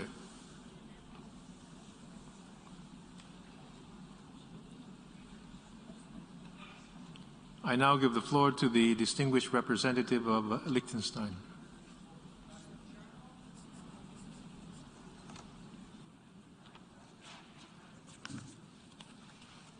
Thank you very much, Mr. President. We welcome the reconvening of the emergency special session on the situation in Ukraine.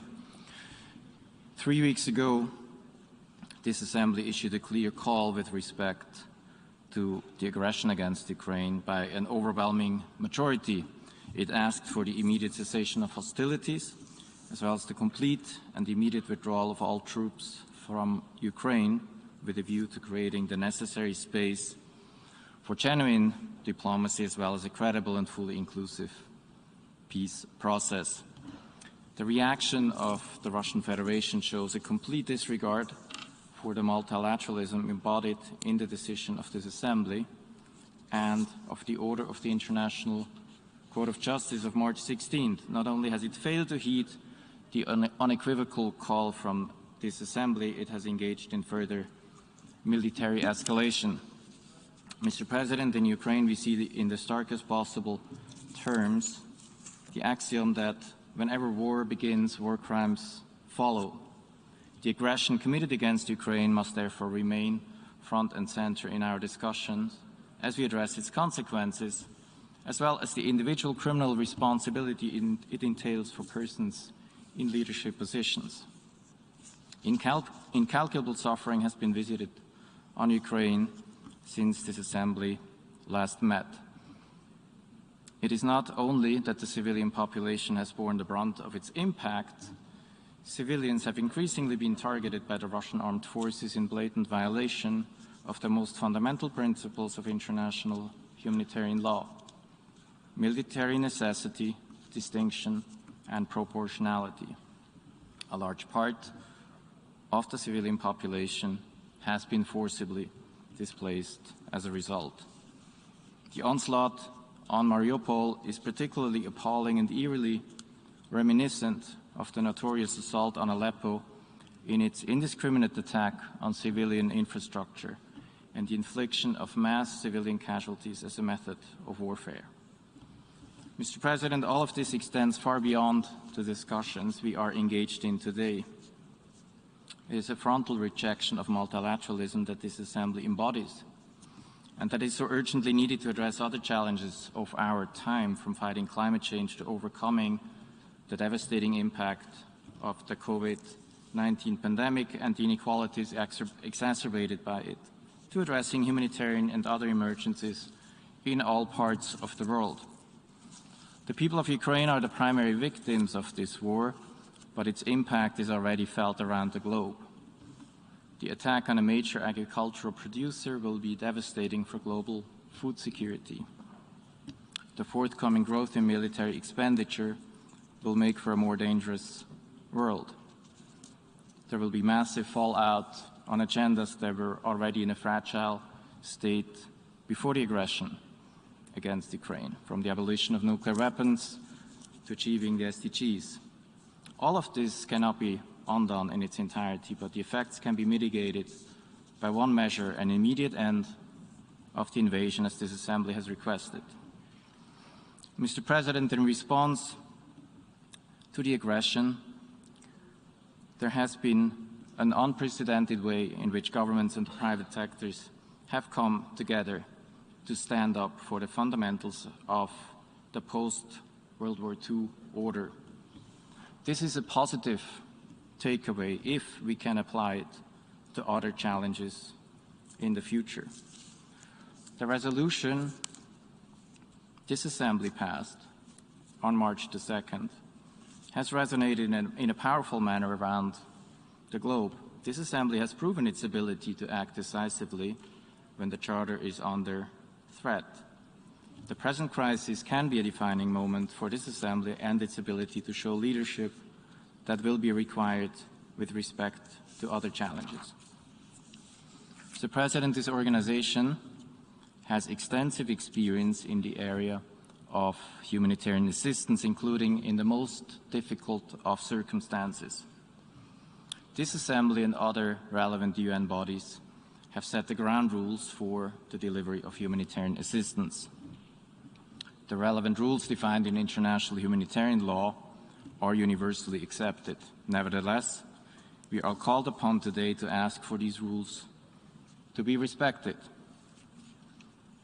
Among other things, the granting of safe passage in both directions for those fleeing and for those delivering humanitarian aid, the protection of civilians at all times and under all circumstances, the prohibition of the attack on critical civilian infrastructure at all times, and the absolute prohibition of illegal weaponry. Mr. President, we support the effort reflected in the resolution before us to uphold core humanitarian objectives in the context of its call upon the Russian Federation to cease hostilities against Ukraine. We have therefore co-sponsored resolution L2 before this assembly and hope that this assembly will vote with an overwhelming majority in support of it. I thank you. I thank the distinguished representative of Liechtenstein.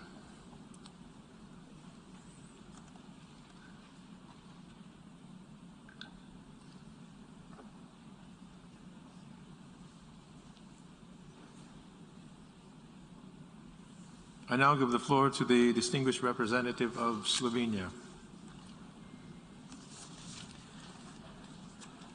Thank you, Mr. President. Slovenia aligns itself with the statement delivered by the European Union, and I would like to make the following remarks in our national capacity. Mr. President, this is not the time to turn a blind eye to the humanitarian tragedy of millions of people of Ukraine. We, the international community, must act now in unity and mobilize all resources and efforts to stop military aggression of the Russian Federation on Ukraine and its people that has created an unprecedented humanitarian crisis. Mr. President, indiscriminate shelling, bombing of civilian targets and infrastructure constitute grave violation of international humanitarian law. Respect for the protection of civilians, especially those most vulnerable, as well as humanitarian and health workers, lie at the core of international humanitarian law. There should be no impunity for any violation of humanitarian and human rights law. Accountability needs to be ensured. Slovenia supports the investigation and prosecution of crimes committed, including the crime of aggression, both at the international and national level. Growing refugee crisis calls for our solidarity and immediate action. Genuine humanitarian corridors allowing safe transit of humanitarian aid in and affected people out of harm's way must be established effectively, unconditionally and safely. Neighboring countries and their citizens are doing a remarkable work in helping the fleeing people, and we thank them for that. Slovenia has already accepted refugees and stands ready to assist further. Borders must be open for everyone fleeing the war. Mr. President, in terms of humanitarian aid, Slovenia will continue to provide assistance to Ukraine and Ukrainian refugees, as well as financial assistance to OCHA, UNHCR, Caritas, ICRC and others. Mr. President, this is not just a humanitarian crisis in Ukraine and Europe. We are facing global consequences for millions of people at risk of food insecurity. We have to scale up our support to UN bodies with mandates relevant to food security.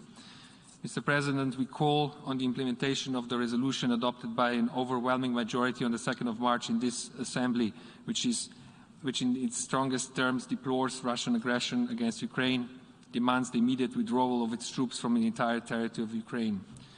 Today, it is urgent to support and vote for the resolution on humanitarian consequences of the aggression against Ukraine, which calls for an immediate cessation of hostilities by the Russian Federation and for protection of civilian population, including those fleeing war, without any discrimination. Resolution accurately reflects the situation on the ground and calls for the respect of the UN Charter and international humanitarian law to be respected. We stand ready to assist further. We stand with Ukraine. I thank you. I thank the distinguished representative of Slovenia.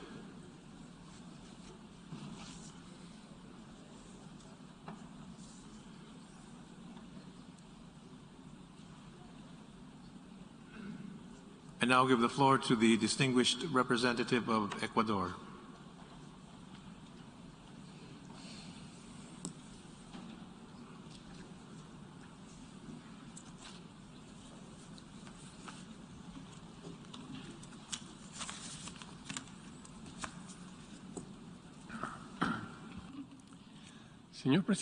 Mr. President,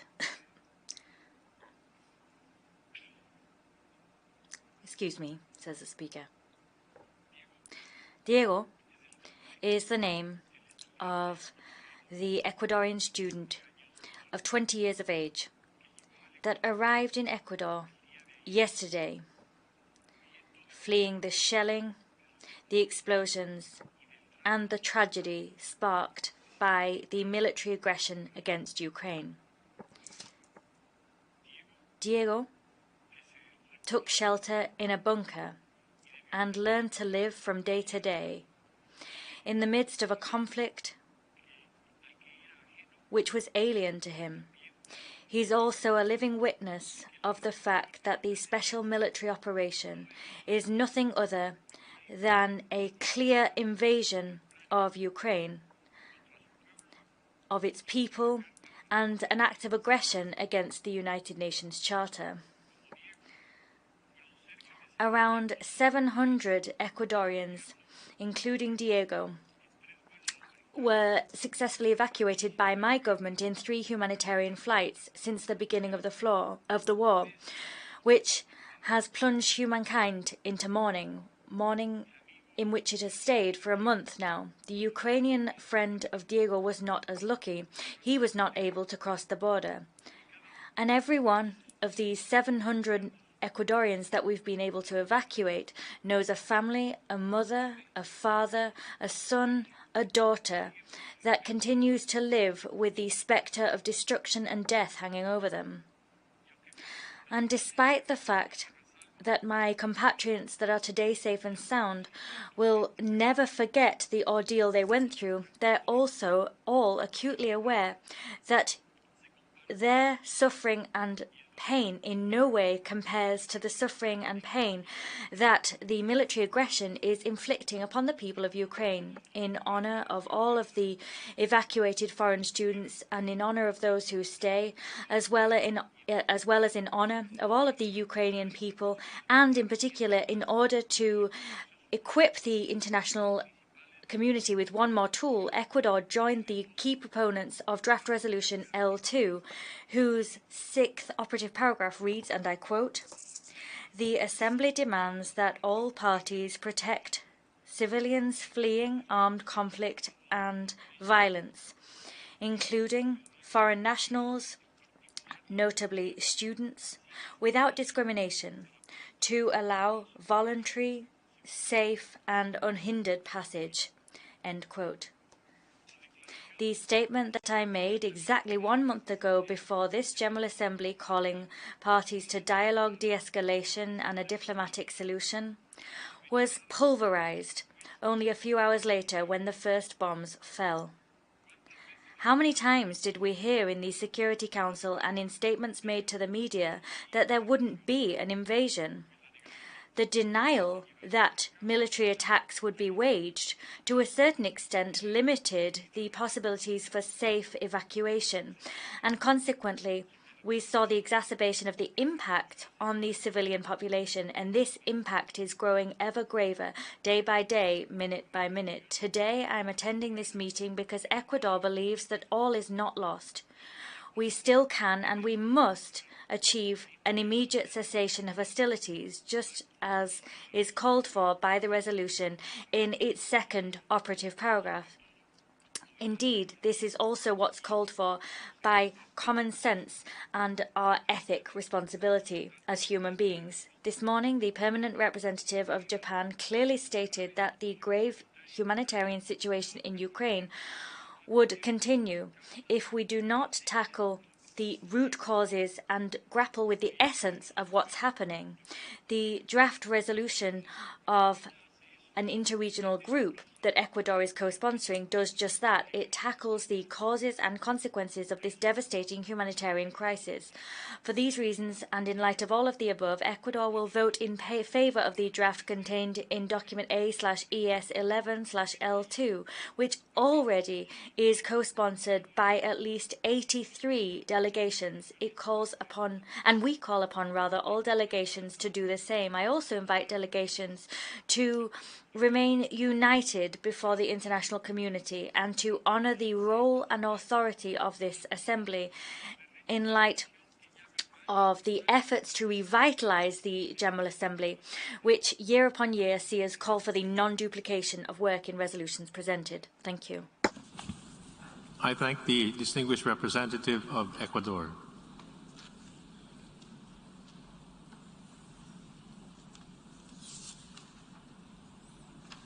I now give the floor to the distinguished representative of Costa Rica.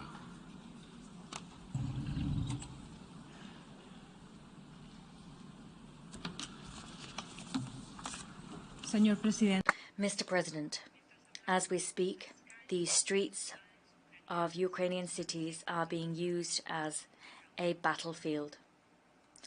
Homes, hospitals, schools, community centres, and even nuclear power plants have become military targets.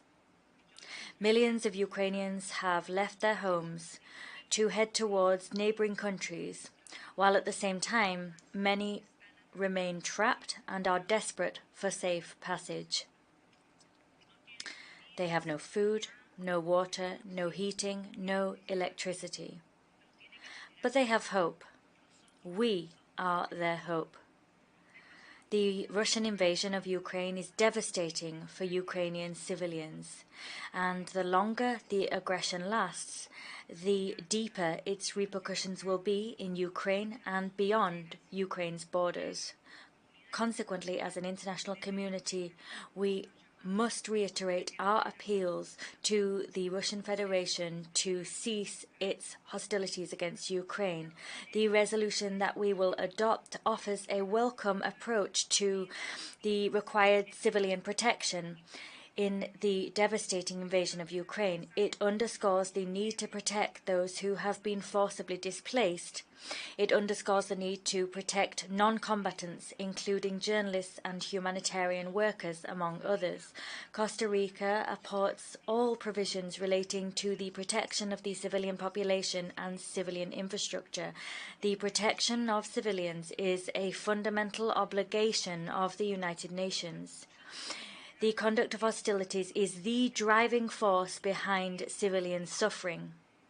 The use of cluster munitions has devastated entire neighborhoods of Ukrainian towns and cities, and their effects will reverberate for decades because unexploded bombs are scattered everywhere. We must preserve critical infrastructure such as water, gas and electricity systems. These systems, for example, provide dwellings, schools and medical facilities with vital supplies of water and electricity. Protecting such infrastructure includes protecting it against attacks waged by new technologies and cyber attacks. Humanitarian damage arising from the use of explosive weapons is devastating, and has made it patently clear that we must avoid using weapons of this time because the civilian population and the protection of them and civilian infrastructure is crucial because civilians are those that most suffer their impact. Consequently, the upcoming process to enshrine the commitment to avoid the use of wide-area explosive weapons in populated areas is an opportunity for all states to demonstrate their support for the strengthening of international law and for the strengthening of civilians. We cannot forget that the humanitarian repercussions of this crisis and the war are broader than we might think. They include famine and food insecurity. And this is facing countries which cannot afford interruptions to their food supply. 30% of wheat and barley exports come from Ukraine and Russia. Millions of people in countries affected by conflicts such as Yemen, Ethiopia and South Sudan are already on the brink of starvation, and they're now facing an even more devastating reality if these exports interrupt. By putting an end to its aggression against Ukraine, the Russian Federation can avoid a global catastrophe. Mr. President, with the adoption of this resolution, we will take a step forward. However, our work is far from over. We must identify the best possible way of repairing this most recent tear in the cloak of credibility, which continues to cover parts of our multilateral systems. This is a tear with grave implications for the millions of people living in violence and who suffer abuses and violations of their human rights and food insecurity, both in theatres of conflict within and beyond Ukraine. Many thanks indeed.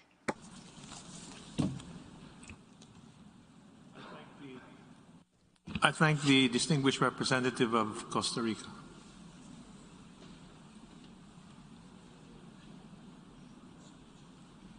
I now give the floor to the distinguished representative of Croatia.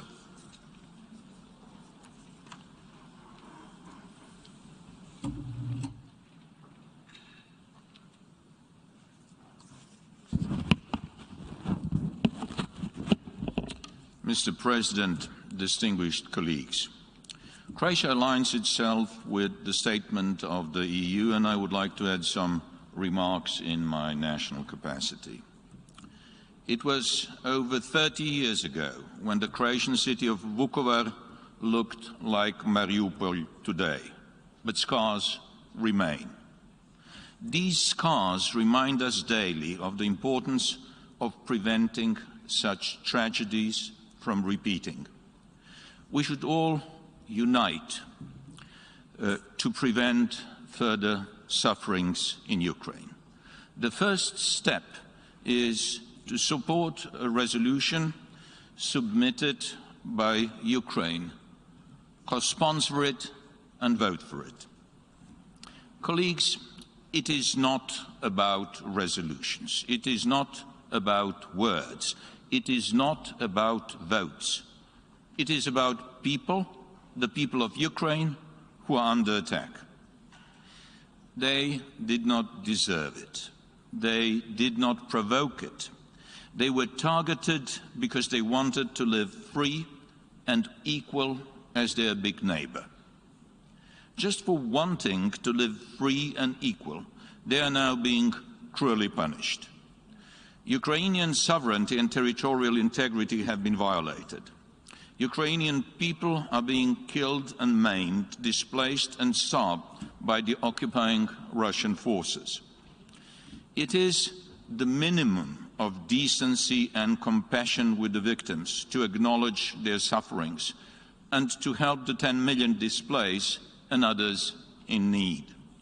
It is clear that the humanitarian consequences of this conflict have impact beyond the borders of Europe, which is recognized in the part of the resolution which addresses the impact of the conflict on food insecurity.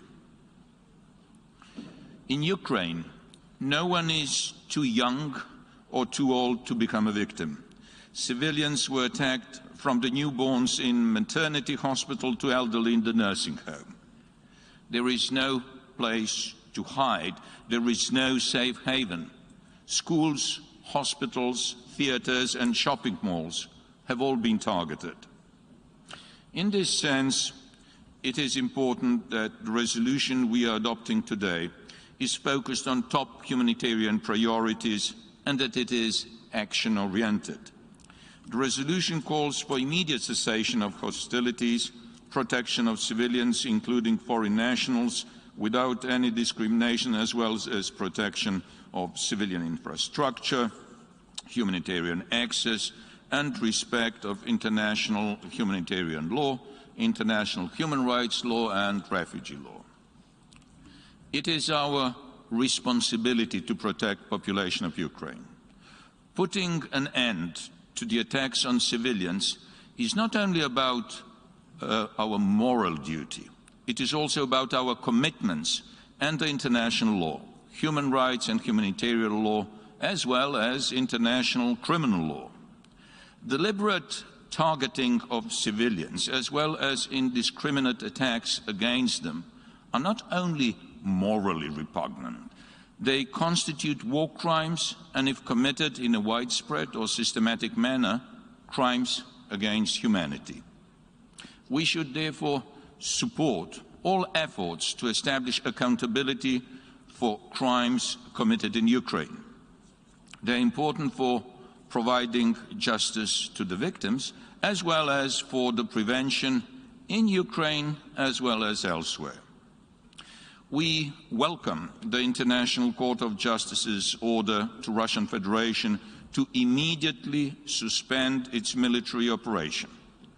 Obeying this legally binding order, issued by the principal judicial organ of the United Nations, would end all humanitarian problems right away. Yet, so far, Russian Federation chooses to ignore it. We urge Russian Federation to comply with it, suspend its military operation, and end humanitarian drama in Ukraine. Dear colleagues, ignoring the UN Charter, international human rights and humanitarian law, as well as direct order of the International Court of Justice, Where does it lead us? Do we want our children to live in a world where there is no rule of law, where might is right, and in a constant fear of weapons of mass destructions? The time to act is now. Otherwise, we may not have another opportunity. The world, as we know, is falling apart. Thank you. I thank the distinguished representative of Croatia.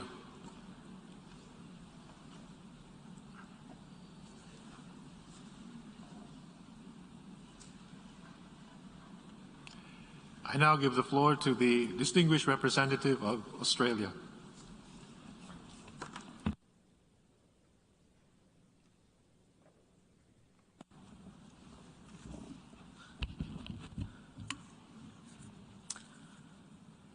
Mr. President, there is one reason and one reason alone why there is a humanitarian disaster in Ukraine. The reason is the Russian Federation. This humanitarian disaster is the direct result of the unprovoked, unjustified, and illegal invasion of Ukraine by Russia. And the greatest and the most immediate improvement to this humanitarian disaster will come not from more money or better coordination or more access for NGOs, as important as all those things are.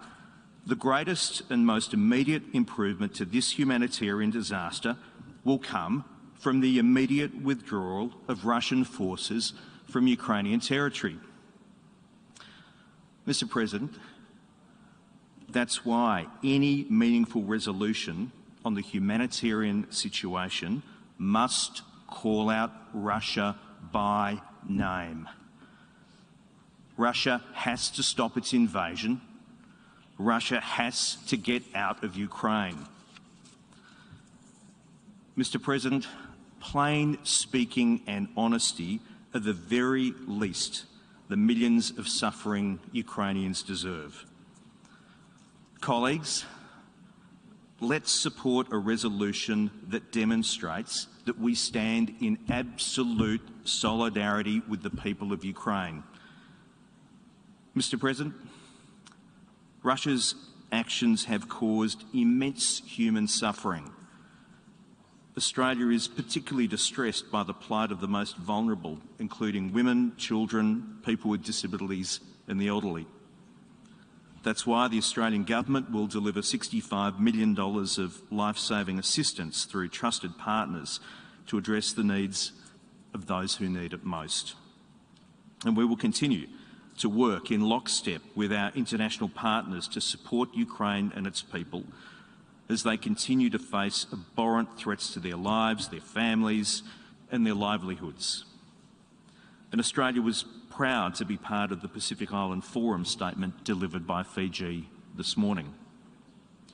Mr. President, we again call on Russia to immediately withdraw its forces and uphold its obligations under international humanitarian law.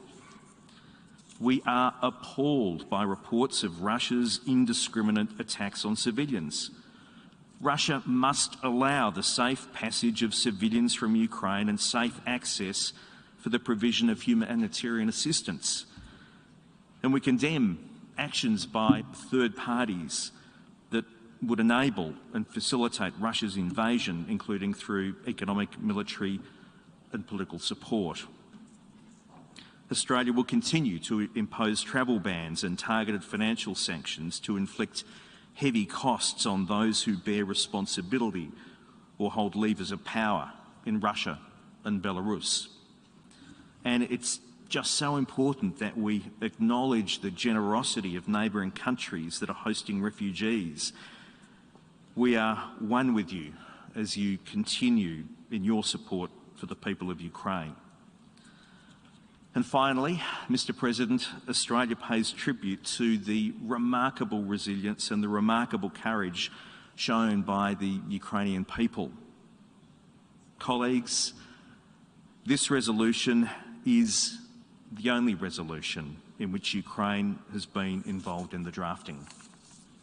By co-sponsoring or voting for this resolution, we give meaning to the principle of nothing about us without us in regions beyond our own. In this way, we can all say, Ukraine, we stand with you. And to our distinguished colleague, the permanent representative of Ukraine, we stand with you. I thank the distinguished representative of Australia.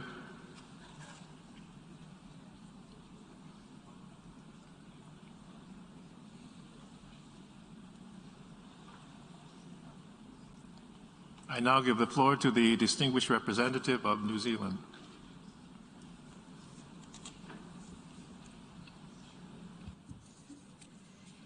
New Zealand thanks the President of the General Assembly for resuming the emergency special session to consider the humanitarian situation in Ukraine.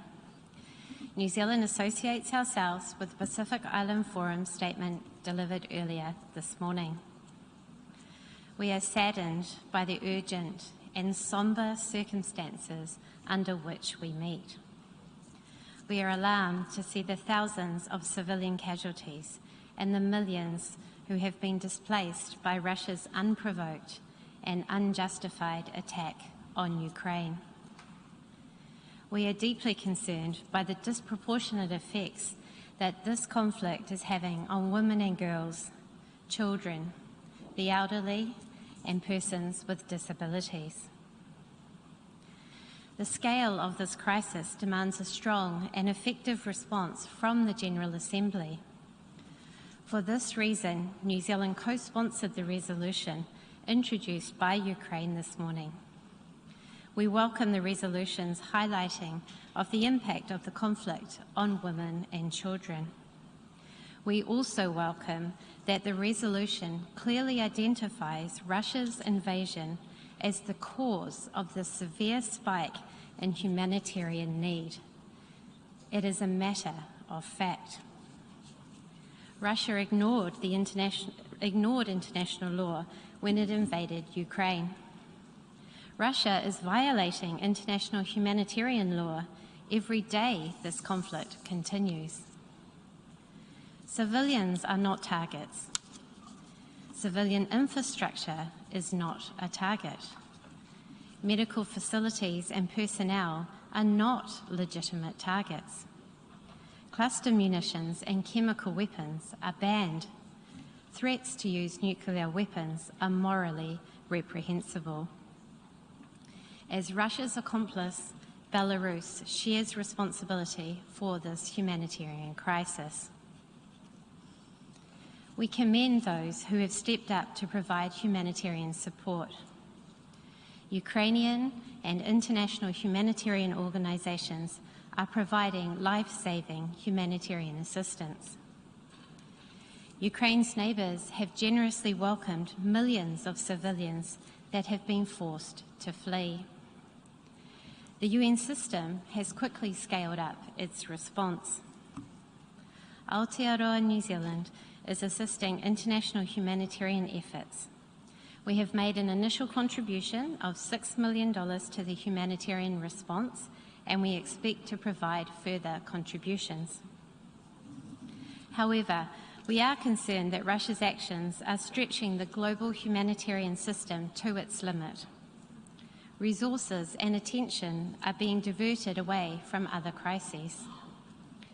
Russia's choice, and yes, it was a choice, to invade Ukraine is reverberating far beyond the immediate region.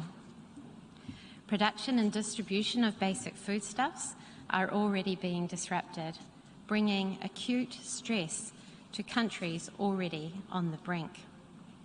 Higher food, fuel and fertiliser prices will exacerbate already vulnerable situations.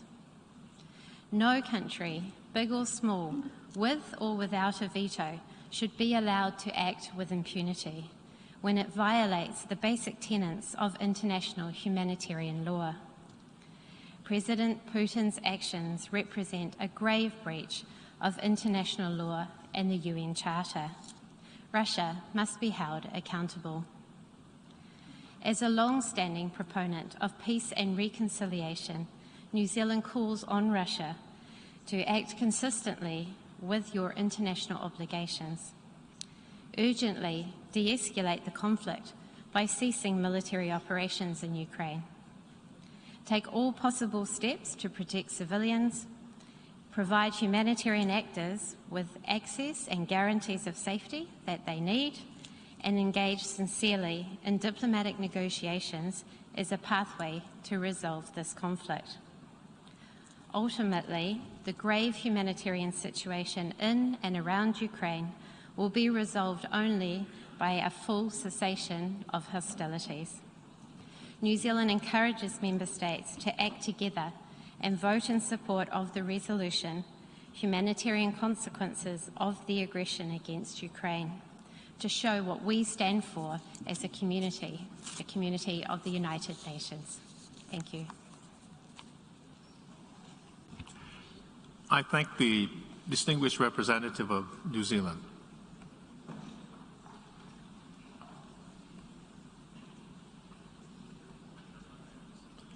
I now give the floor to the distinguished representative of the Czech Republic.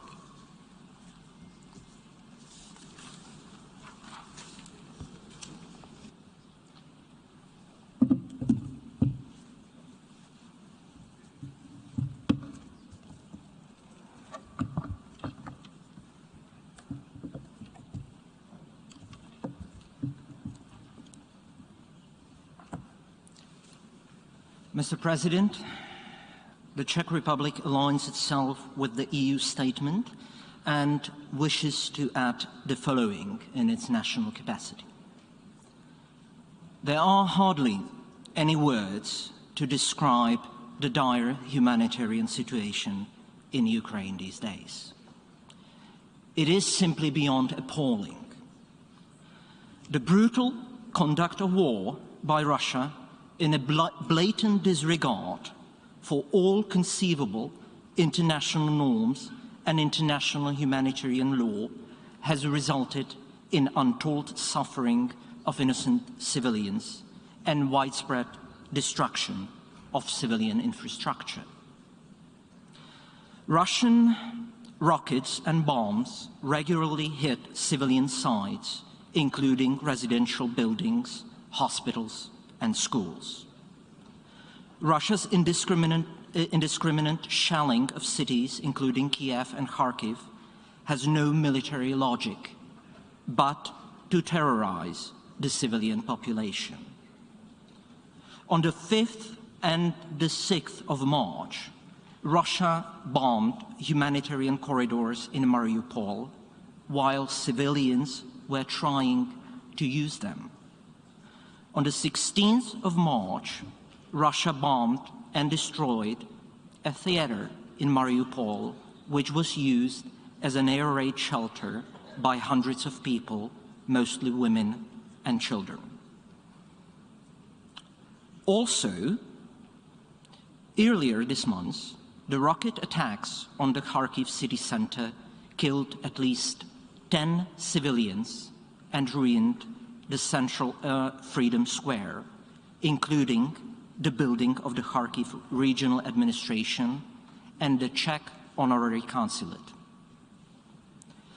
The suffering of civilians in the besieged city of Mariupol is of historical proportions. The Russian siege of the city has prevented emergency supplies from reaching those in need and damaged energy and water infrastructure. People trapped in the city, including elderly and children, are unable to leave, in many cases freezing and without access to food and clean water. In the occupied areas of Ukraine, Russian soldiers use force against the local unarmed civilians who only wished to have their voices heard against the Russian occupiers. Mr. President, I could go on and on, giving you examples of all the countless atrocities and violations of international humanitarian law committed by the Russian armed forces. But let me draw your attention to the single most important fact here, and that is that Russia is a party to 4 Geneva Conventions, the first additional protocol, and Russia is also bound by customary international law. Russia must respect its international obligations and observe all the existing binding rules, including the obligations to protect civilians, civilian objects, and infrastructure. It is incumbent upon Russia to ensure the safety of hospitals and medical workers. There is also no excuse to intentionally block relief supplies. It is also imperative to respect and protect humanitarian workers, allow and facilitate the work of humanitarian organizations, including a safe passage of humanitarian convoys, and enable safe humanitarian corridors for civilians. We applaud and pay tribute to the humanitarian personnel on the ground. That is why we cannot stress enough the paramount importance of observing the rules of international humanitarian law in this conflict. Let me also point out that any violation of international law entails responsibility under international criminal law. It is most appropriate that the ICC has launched its investigation into the situation in Ukraine. Impunity for crimes within the ICC's jurisdiction, including war crimes, is unacceptable. Mr. President, due to the Russian military aggression, the humanitarian situation in Ukraine is becoming increasingly critical. The humanitarian needs of civilians are urgent, and our ability to deliver humanitarian assistance is severely complicated and limited. Millions of people are fleeing Ukraine, putting neighboring countries under enormous pressure. Given the vast humanitarian challenges, we support a more comprehensive response to the current humanitarian and refugee situation. Mr. President, in all this suffering and destruction, there is a rare ray of hope.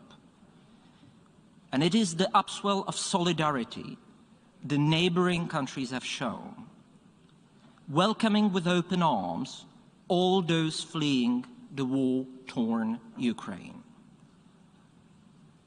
My country, the Czech Republic, counts proudly itself among these.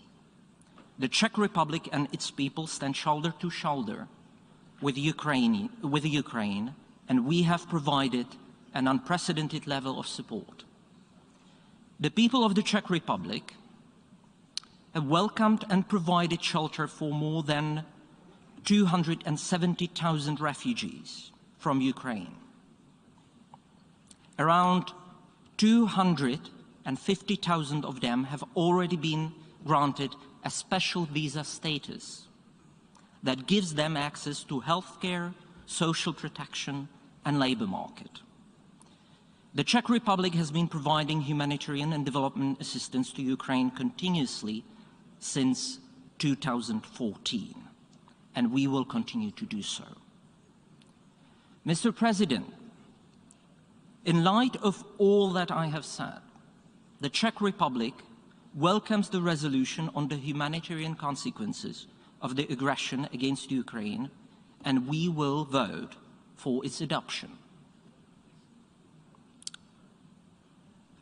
Dear colleagues, facts matter. People in Ukraine are suffering because Russia has waged a brutal war of choice in a blatant violation of international law and the UN Charter, further undermining international security and stability. One cannot hide from the simple truth of who did what.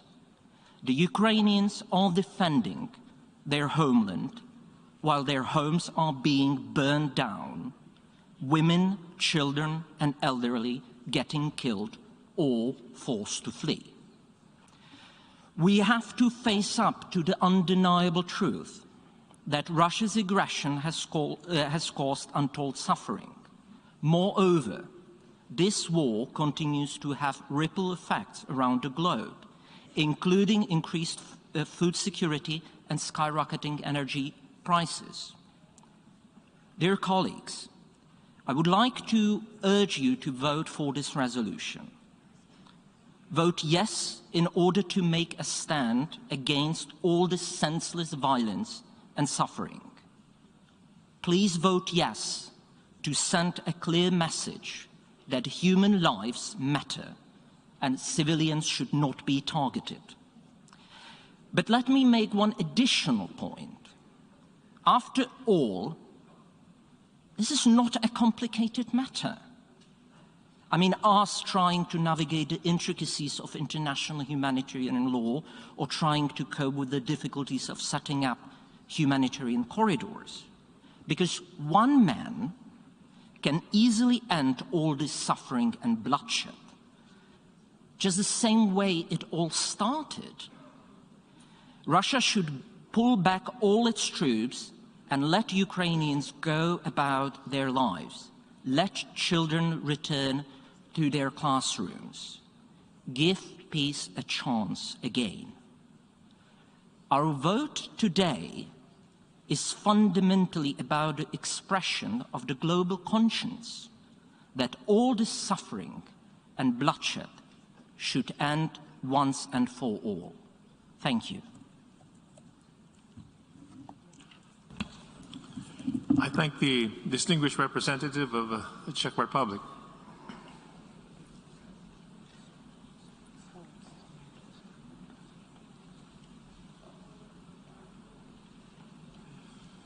I now give the floor to the distinguished representative of the Syrian Arab Republic.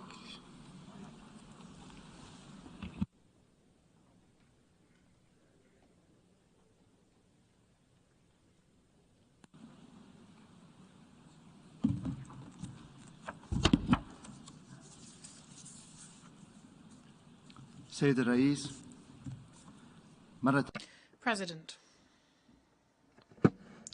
once again, this August International Assembly is seeing an exploitation of human rights issues in order to create a state of polarization and politicization, used to serve the political interests of some.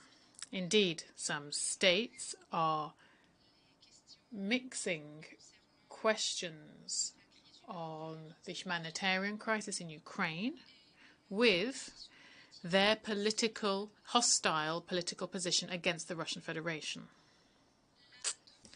The request for a resumption of this emergency special session and the introduction of the Franco-Mexican draft resolution to the General Assembly, which was an introduction which was initially initiated at the Security Council and without a vote being held on it at the Council. This clearly shows that these states are in no way interested in resolving humanitarian issues in Ukraine, but they want to pass through hostile positions against the Russian Federation by putting forward an erroneous, one-dimensional vision of reality. The delegation of South Africa was careful to present a draft resolution that exclusively focuses on the humanitarian aspect, which is something that we welcome. This is a constructive approach, and we call on all states to consider this objectively. President, we share with all member states a commitment to protect human rights and to provide humanitarian assistance to all regions affected by conflict. However, and in the same vein, we reject any politicization of humanitarian issues, and we reiterate the need for humanitarian operations to be implemented according to the principles of neutrality and non-discrimination. My country, Syria, has suffered over the last 10 years and continues to suffer from flagrant politicization and shameless manipulation and hypocrisy when we talk about humanitarian issues that my country has faced. My delegation welcomes the efforts made by Russia regarding the humanitarian aspect during its special military operation in Ukraine. Russia has provided humanitarian assistance in various forms to civilians besieged in Ukrainian cities and who are being used as human shields. Russia has ensured humanitarian points of passage to guarantee the safe passage of civilians towards the destinations of choice without any discrimination at all. President, to conclude, we reiterate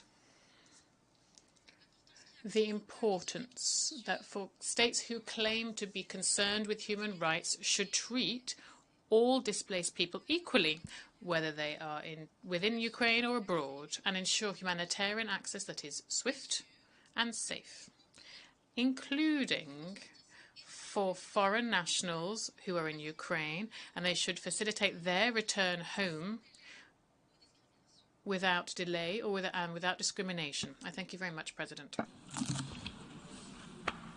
I thank the distinguished representative of the Syrian Arab Republic.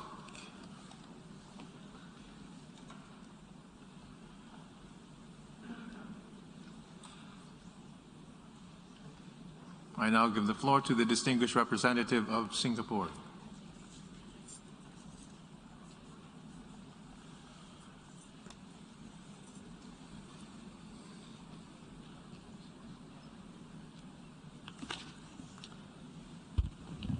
Mr. President, exactly 3 weeks ago, on the 2nd of March, the General Assembly voted overwhelmingly in support of a resolution deploring Russia's aggression against Ukraine. That resolution, which Singapore supported, made clear the international community's position on the inviolability of the sovereignty and territorial integrity of Ukraine. The resolution also demanded that the Russian Federation immediately cease its use of force against Ukraine and completely and unconditionally withdraw all of its military forces from Ukraine. Mr. President, it is time to implement the resolution now. The resolution we adopted 3 weeks ago also urged the immediate peaceful resolution of the conflict between Russian Federation and Ukraine and emphasized the need for all parties to comply with their obligations under international humanitarian law. The terms of the General Assembly resolution not only remain valid, they have become even more critical now in the context of the unfolding humanitarian crisis in Ukraine. We call for the full and urgent implementation of the General Assembly resolution that we have already adopted. Singapore is gravely concerned at the continuing and escalating violence and attacks by Russian military forces on Ukrainian cities, civilians, and civilian infrastructure, such as schools and hospitals. We are profoundly saddened and distressed at the reports of the growing number of civilian casualties, especially women, children, and the elderly. We call on the Russian Federation to cease its offensive military operation immediately and to remain engaged in negotiations with Ukraine and to work towards a peaceful settlement in accordance with the UN Charter and international law and in accordance with the General Assembly resolution we adopted 3 weeks ago. The unfolding humanitarian crisis in Ukraine needs to be stopped, and stopped immediately. The international community's priority now must be the immediate cessation of all hostilities so that life-saving humanitarian aid and assistance can be provided on the ground to all those in need. In this regard, Singapore commends the efforts of the United Nations and other organizations, such as the ICRC, that are working tirelessly on the ground despite the dangerously challenging and life-threatening circumstances. We call for the safe and unhindered access for humanitarian assistance to Ukraine and all those in need. Singapore reiterates its full support for the sovereignty, political independence, and territorial integrity of all countries, including Ukraine. And we urge continuing diplomatic efforts towards a peaceful resolution of the conflict that will bring an end to the grave humanitarian crisis that we are witnessing now in Ukraine. I thank you for your attention. I thank the distinguished representative of Singapore.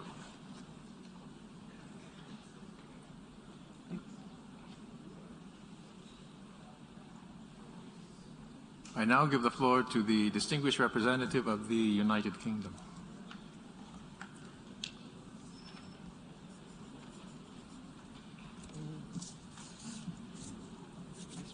Thank you, Mr. President. The United Kingdom welcomes the reconvening of the emergency special session on the crisis in Ukraine. Since the General Assembly last met, just over 3 weeks ago, Russia's premeditated and unprovoked war in Ukraine has caused a humanitarian catastrophe. Over 3 million refugees, including 1.5 million children, have fled Ukraine. Another 6.5 million have fled their homes within Ukraine. Over 12 million people require humanitarian assistance. And, as we heard from the Secretary-General yesterday, many other countries are paying a heavy price. A global food, energy, and economic crisis is setting in, which, alongside COVID-19, risks further undermining the SDGs and creating a wider humanitarian catastrophe. President Putin's war against the Ukrainian people is the sole cause of this crisis. Bombs fall on scared children. Mariupol is under medieval siege. Innocent families have been without food, water, or power for days. Essential civilian infrastructure has been targeted from the beginning, with 62 attacks on healthcare facilities, as confirmed by the World Health Organization. The UK is doing our part to support the Ukrainian government and people, as well as its neighbours. We have donated over £400 million of aid for necessities and medical equipment. The people of Ukraine are looking to the United Nations for humanitarian assistance, for an end to the war, and to defend the principle of territorial integrity and the UN Charter. We can send a united message. We can help the people of Ukraine. We can condemn Russia's invasion, and we can reinforce the founding principles upon which the United Nations was built. We can support a resolution which is already backed by 86 co-sponsors from across all regions. The UK will vote with Ukraine. We urge others to do the same. Let me finish by echoing the Secretary-General's appeal to the Russian Federation yesterday. How many more Mariupols must be destroyed? Continuing the war in Ukraine is morally unacceptable, politically indefensible, and militarily nonsensical. It's time to end this absurd war. Thank you. I thank the distinguished representative of the United Kingdom.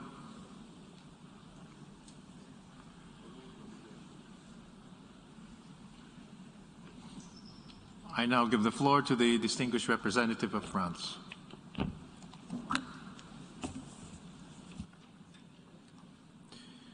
Mr. President, France calls upon the Russian Federation to put an end to its aggression against Ukraine, which for a month has killed civilians, including children, medical personnel and journalists, the cities of Kyiv, Mariupol and Mykolaiv, like so many others, are besieged and mercilessly shelled by the Russian army. It is a massacre, and the worst is yet to come. 10 million Ukrainians have been forced to flee. More than 3.5 million of these are now refugees in neighbouring countries. France commends the solidarity which the European Union and European states are demonstrating to provide basic goods to refugees and to host them. The entire world is affected by this war. It is contributing to increasing the risk of food insecurity and famine throughout the world. Developing countries will be the first affected. It is for this reason that France proposes stepping up international coordination to guarantee supplies and to build resilience. The utmost priority is an immediate cessation of hostilities and ensuring the full respect of international humanitarian law. The protection of civilians, in particular the most vulnerable among them, is an utmost imperative. The lives, integrity and future of children must be safeguarded. Civilian infrastructure, including hospitals and schools, must be protected.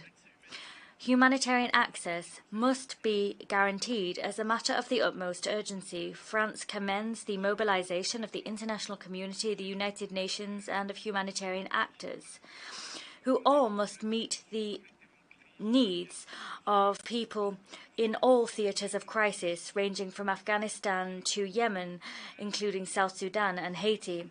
Mr. President, for 3 weeks, France and Mexico staged discussions in good faith on a draft resolution to the Security Council to call for a cessation of hostilities and for the respect of international humanitarian law.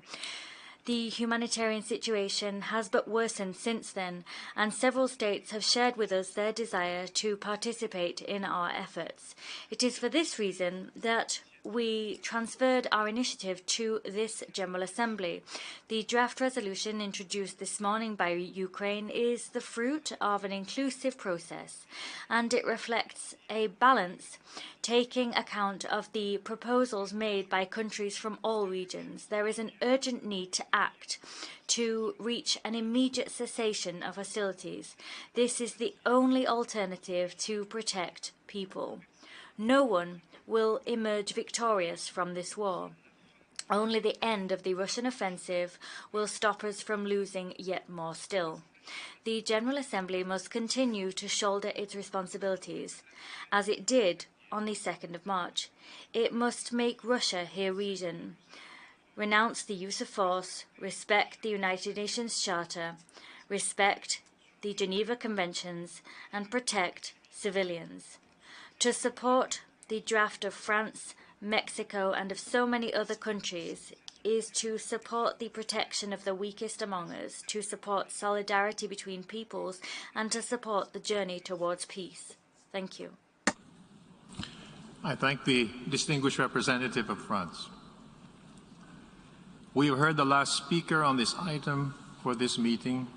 We shall hear the remaining speakers this afternoon at 3 p.m. in this hall. The meeting is adjourned. Thank you.